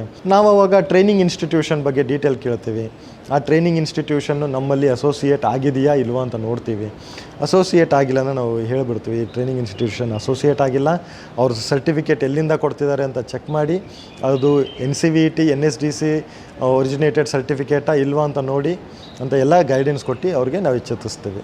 ಓಕೆ ಸರ್, ಇವಾಗ ಕೊನೆಯದಾಗಿ ನಾನು ನಿಮ್ಮ ಹತ್ರ ಕೇಳೋದು, ಏರೋಸ್ಪೇಸ್ ಏವಿಯೇಷನನ್ನು ಎಜುಕೇಷನನ್ನು ಪಡ್ಕೊಂಡು ಮಾಡಿಕೊಂಡು ಇಲ್ಲಿ ನೀವು ನಿಮ್ಮ ಜೀವನವನ್ನು ಕಟ್ಟಿಕೊಳ್ಬೋದು ಅನ್ನೋದು ಪಕ್ಕ. ಹಾಗಾಗಿ ನಮ್ಮ ವೀಕ್ಷಕರಿಗೆ ನಿಮ್ಮ ಕಡೆಯಿಂದ ಒಂದು ಕಿವಿ ಮಾತನ್ನು ಕೊಡೋದಾದರೆ ಸರ್. ನೋಡಿ, ಏವಿಯೇಷನ್ ಅನ್ನೋದು ಈಗ ಸಮುದ್ರ ಎಷ್ಟು ದೊಡ್ಡದು ಹಾಗೆ ಅದೂ ಅಷ್ಟೇ ದೊಡ್ಡದು. ಅದರಲ್ಲಿ ಬರೀ ಈ ಜನರಿಗೆ ಎಷ್ಟೊಂದು ಸುಮಾರು ಜನರಿಗೆ ಏನು ಗೊತ್ತಿರುತ್ತೆ, ಬರೀ ಪೈಲಟ್ ಅಂತ ಗೊತ್ತಿರುತ್ತೆ. ಕೆಲಸ ಏವಿಯೇಷನ್ ರಿಲೇಟೆಡ್ ಅಂದರೆ ಪೈಲಟ್ ಆಗಿರ್ತಾರೆ ಅಂತ ಗೊತ್ತಿರುತ್ತೆ. ಆಮೇಲೆ ಬಾಳ ಅಂತಂದರೆ ಗಗನ ಸಖಿಯರು, ಏರ್ ಹೋಸ್ಟೆಸ್ ಅಂತ ಗೊತ್ತಿರುತ್ತೆ.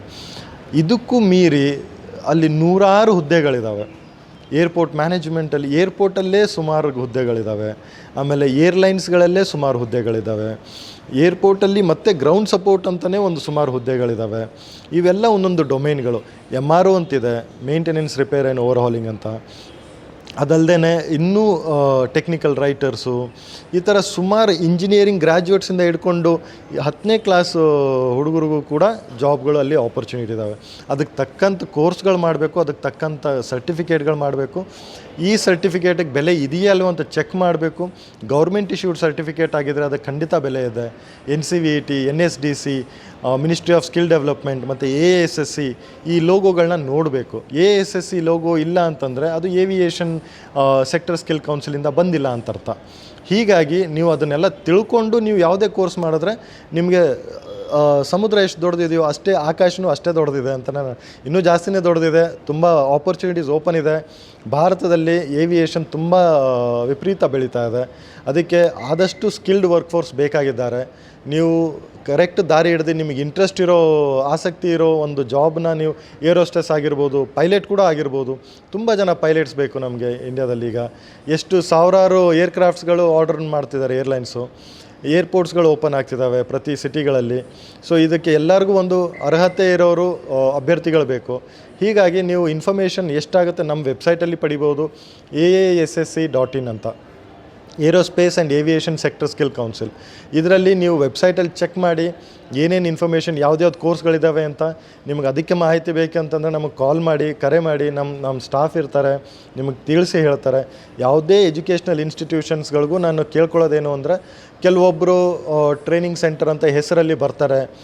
ನಾವು ನಿಮಗೆ ಸರ್ಟಿಫಿಕೇಟ್ ಕೊಡಿಸ್ತೀವಿ, ನಾವು ASSCಯಿಂದ ಸರ್ಟಿಫಿಕೇಟ್ ಕೊಡಿಸ್ತೀವಿ ಅಂತ ಅವರು ಮಧ್ಯಸ್ಥಿಕೆ ವಹಿಸ್ಕೊಂಡು ಸುಳ್ಳು ಹೇಳಿ ನಿಮಗೆ ಇದು ಮಾಡಿಸ್ತಾರೆ. ಅದರಿಂದ ಜಾಗೃತರಾಗಿರಿ. ಅವ್ರಿಗೆ ಹೇಳಿದರೆ ಸರಿ, ನಮ್ಮ ಜೊತೆ ಭೇಟಿ ಮಾಡಿಸಿ ಅಂತ ಹೇಳಿಸಿ, ನಮಗೆ ಡೈರೆಕ್ಟಾಗಿ ಕರೆ ಮಾಡಿಸಿ, ನಮ್ಮ ಜೊತೆ ಭೇಟಿಯಾಗಿ, ನಮ್ಮ ಜೊತೆ ಕೂತ್ಕೊಂಡು ಕೇಳಿ. ನೀವು ನಿಮ್ಮ ಸ್ಟೂಡೆಂಟ್ಸ್ಗಳಿಗೆ ಯಾವ್ದ್ಯಾವ್ದು ಕೋರ್ಸ್ ಬೇಕಾಗುತ್ತೆ, ಯಾವ್ದ್ಯಾವ್ದು ಸೂಟ್ ಆಗುತ್ತೆ ಅಂತ ನಾವು ಎಲ್ಲನೂ ತಿಳಿಸಿ ಹೇಳ್ಕೊಡ್ತೀವಿ. ಇಷ್ಟು ಮಾಹಿತಿನ ನೀವು ಪಡ್ಕೊಂಡು ಇದರಲ್ಲಿ ಕಾಲಿಡಬೇಕು, ಅಭ್ಯರ್ಥಿಗಳಾಗಲಿ ಅಥವಾ ಟ್ರೈನಿಂಗ್ ಇನ್ಸ್ಟಿಟ್ಯೂಷನ್ ಆಗಲಿ. ಯಾಕಂದರೆ ಯಾವಾಗ ಗ್ರೋತ್ ಇರುತ್ತೆ ಅಲ್ಲಿ ಮೋಸ ಮಾಡೋ ಚಾನ್ಸಸ್ಸು ಇರುತ್ತೆ. ಇದರಿಂದ ನೀವು ಎಚ್ಚೆತ್ಕೊಂಡು ಕೆಲಸ ಮಾಡಬೇಕು ಅಂತ ನಾನು ಕೇಳ್ಕೊತೀನಿ. ಕೊನೆಯದಾಗಿ ನಾನು ಪ್ರಗತಿ ಇನ್ಸ್ಟಿಟ್ಯೂಷನ್ ಅವ್ರಿಗೆ ಧನ್ಯವಾದ ಹೇಳೋಕ್ಕೆ ಬಯಸ್ತೀನಿ. ಯಾಕಂದರೆ ಅವರು ಖುದ್ದಾಗಿ ಈ ಮಾಹಿತಿನ ಅವ್ರು ತನ್ನ ಸ್ಟೂಡೆಂಟ್ಸ್ಗಳಿಗೆ ಮತ್ತು ತನ್ನ ಊರಾದ ಪುತ್ತೂರಲ್ಲಿ ಅವ್ರದ್ದು ಸೆಂಟ್ರ್ ಇರೋದ್ರಿಂದ ಎಲ್ಲರಿಗೂ ತಿಳಿಸ್ಕೊಡ್ಬೇಕು ಅಂತ ನಮ್ಮನ್ನು ಇನ್ವೈಟ್ ಮಾಡಿ ಈ ಒಂದು ಸಂದರ್ಶನವನ್ನು ಏರ್ಪಾಡು ಮಾಡಿಕೊಟ್ಟಿದ್ದಾರೆ. ಅವರು ಇಷ್ಟು ಮಾಡ್ತಿದ್ದಾರೆ ಅಂತಂದರೆ ಅವರು ತುಂಬ ನಿಷ್ಪಕ್ಷವಾಗಿ ಅವರು ಸ್ಟೂಡೆಂಟ್ಸ್ಗಳ ವಿಚಾರವಾಗಿಯೇ ಅವರು ಇದನ್ನು ಕಾರ್ಯಕ್ರಮ ಹೊಂದಿಸಿದ್ದಾರೆ. ಅವರಲ್ಲಿ ಕೆಲವೊಂದು ಕೋರ್ಸಸ್ಗಳಿದ್ದಾವೆ, ಅದನ್ನು ತಗೊಳ್ಳಿ. ಅದರಲ್ಲಿ ನಾವು ಸರ್ಟಿಫಿಕೇಟ್ ಒಂದು ಕೋರ್ಸಲ್ಲಿ ಎರಡೆರಡು ಕೋರ್ಸ್ಗಳಲ್ಲಿ 3 ಕೋರ್ಸ್ಗಳಲ್ಲಿ ಈ ಥರ ಸರ್ಟಿಫಿಕೇಟ್ ಮಾಡಿಸೋಣ ಅಂತ. ಒಂದೇ ಸ್ಟೂಡೆಂಟು 1, 2, 3 ಕೋರ್ಸ್ ಬೇಕಾದ್ರೆ ಮಾಡ್ಬೋದು. ಅವ್ರಿಗೆ 3 ಸರ್ಟಿಫಿಕೇಟ್ ಗೌರ್ಮೆಂಟ್ ಇಶ್ಯೂಡ್ ಸರ್ಟಿಫಿಕೇಟ್ ಇರುತ್ತೆ. ಅವರು ಈ ಥರ ಯಾವ ಗ್ಯಾಪಲ್ಲಿ ಏನು ಎತ್ತಂತ ಗೈಡ್ಲೈನ್ಸ್ ಎಲ್ಲ ಕೊಟ್ಟು ಹೇಳಿದ್ದೀವಿ. ಪ್ರಗತಿ ಇನ್ಸ್ಟಿಟ್ಯೂಷನ್ಸಲ್ಲಿ ನೀವು ಏವಿಯೇಷನ್ ಇಂಡಸ್ಟ್ರಿನಲ್ಲಿ ಎಂಟ್ರಿ ಮಾಡೋದಕ್ಕೆ ಒಂದು ದಾರಿ ಮಾಡಿಕೊಡ್ತಾ ಇದ್ದಾರೆ. ನೀವು ಇನ್ ಕೇಸ್ ಇಲ್ಲಿ ಸುತ್ತಮುತ್ತಲಿನ ಸ್ಟೂಡೆಂಟ್ಸ್ ಆಗಿದ್ದು ನೀವು ಏವಿಯೇಷನ್ ಇಂಡಸ್ಟ್ರಿನಲ್ಲಿ ಬರಬೇಕು ಅಂತಂದರೆ ಒಂದು ಸರಿ ಪ್ರಗತಿ ಇನ್ಸ್ಟಿಟ್ಯೂಷನ್ಸ್ನ ಭೇಟಿ ಮಾಡಿ ಕೇಳಿ ಅವ್ರ ಹತ್ರ ಯಾವ ಕೋರ್ಸಸ್ ಇದ್ದಾವೆ ಅಂತ. ಆಮೇಲೆ ನೀವು ನಮ್ಮ ವೆಬ್ಸೈಟಲ್ಲೂ ಚೆಕ್ ಮಾಡ್ಬೋದು, ಅವ್ರ ಹತ್ರನೂ ಚೆಕ್ ಮಾಡಿ ಸೇರ್ಕೊಳ್ಳೋದು ಒಳ್ಳೆಯದು. ಓಕೆ ಸರ್, ತುಂಬ ಚೆನ್ನಾಗಿ ಮಾಹಿತಿಯನ್ನು ತಿಳಿಸ್ಕೊಟ್ರಿ ಸರ್. ನೀವು ಬ್ಯುಸಿ ಇರ್ಬೋದು, ಅದರ ನಡುವೆ ಕೂಡ ನಮಗೆ ಟೈಮ್ ಮಾಡಿ ಕೊಟ್ಟಿದ್ದಕ್ಕಾಗಿ ಥ್ಯಾಂಕ್ ಯು ಸರ್. ಹಾಗೆ ನಮ್ಮ ಕಾರ್ಯಕ್ರಮದಲ್ಲಿ ಭಾಗಿಯಾಗಿದ್ದಕ್ಕೆ thank you sir. Thank you. ಧನ್ಯವಾದ. ವೀಕ್ಷಕರೇ, aerospace and aviation sector skill council Bangalore ಸಂಸ್ಥೆ ಯಾವ ರೀತಿಯಾಗಿ ಕಾರ್ಯನಿರ್ವಹಿಸುತ್ತೆ ಅನ್ನೋದನ್ನು ಇವತ್ತಿನ ಕಾರ್ಯಕ್ರಮದಲ್ಲಿ ತಿಳಿಸಿಕೊಟ್ಟಿದ್ದೀವಿ. ಈ ಹಿಂದಿನ ಕಾರ್ಯಕ್ರಮದಲ್ಲಿ ಕೂಡ ನಾವು ವಿಮಾನಯಾನ ಸಂಸ್ಥೆಯಲ್ಲಿ ಉದ್ಯೋಗಾವಕಾಶಗಳು ಯಾವ ರೀತಿಯಾಗಿ ತೆರೆದುಕೊಂಡಿದೆ ಅನ್ನೋದ್ರ ಬಗ್ಗೆ ನಿಮಗೆ ಮಾಹಿತಿಯನ್ನು ಕೊಟ್ಟಿದ್ವಿ. ನಮ್ಮ ಪುತ್ತೂರಿನಲ್ಲಿ PV ಗೋಕುಲ್ ಸರ್ ಇವರ ಮುಂದಾಳತ್ವದಲ್ಲಿ ನಡೀತಾ ಇರುವಂತಹ Shri Pragati Vistara college for aviation and management, ಇಲ್ಲಿಗೆ ಕೂಡ ನೀವು ಜಾಯಿನ್ ಆಗ್ಬೋದಾಗಿದೆ. ಇಲ್ಲಿ ಕೂಡ ನೀವು ವಿಮಾನಯಾನ ಸಂಸ್ಥೆಯ ಬಗೆಗಿನ ಎಜುಕೇಷನನ್ನು ಪಡ್ಕೊಳ್ಬಹುದಾಗಿದೆ. ವಿಮಾನಯಾನ ಸಂಸ್ಥೆಯಲ್ಲಿ ಉದ್ಯೋಗಾವಕಾಶಗಳು ಯಾವ ರೀತಿಯಾಗಿ ತೆರೆದುಕೊಂಡಿದೆ ಅನ್ನೋವಂಥದ್ದು ಕೂಡ ನಿಮಗೆ ಇವಾಗ ಗೊತ್ತಾಗಿರುತ್ತೆ. ಹಾಗಾಗಿ ಪ್ರತಿಯೊಬ್ಬರು ಕೂಡ ವಿಮಾನಯಾನ ಸಂಸ್ಥೆಯ ಬಗೆಗಿನ ಮಾಹಿತಿ ಬೇಕು, ನಾವು ಕೂಡ ಎಜುಕೇಷನನ್ನು ಪಡ್ಕೊಳ್ಬೇಕು ಅಂತ ಹೇಳಿದರೆ Shri Pragati Vistara college for aviation and ಮ್ಯಾನೇಜ್ಮೆಂಟ್ಗೆ ಜಾಯಿನ್ ಆಗಿ ಅಂತ ಹೇಳ್ತಾ ಇವತ್ತಿನ ಕಾರ್ಯಕ್ರಮವನ್ನು ಮುಗಿಸ್ತಾ ಇದ್ದೀವಿ. ಧನ್ಯವಾದಗಳು. ಸುದ್ದಿ ಚಾನಲ್, ಕ್ಷಣ ಕ್ಷಣದ ಸುದ್ದಿಗಾಗಿ. ಅತ್ತೆ, ಇದು ನನ್ನ ಬರ್ಡೇ ಗಿಫ್ಟ್. ಇದೆಲ್ಲ ಜೀವನದಲ್ಲಿ ನನಗೋಸ್ಕರ ತಗೊಂಡ್ಬಂದಿದ್ದಾರೆ. ನಿನ್ ಮೇಲೆ ತುಂಬಾ ಚೆನ್ನಾಗಿ ಕಾಣುತ್ತೆ. ಇದು ತುಂಬಾ ಚೆನ್ನಾಗಿದೆ ಅಲ್ವಾ? ತುಂಬಾ ಚೆನ್ನಾಗಿದೆ.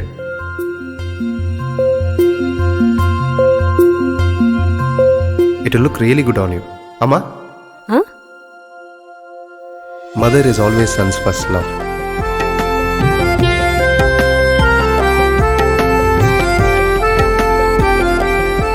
ಪ್ರತಿ ಪೀಳಿಗೆಯ ಪ್ರೀತಿಯ ಮಳಿಗೆ GL ಆಚಾರ್ಯ ಜ್ಯುವೆಲರ್ಸ್.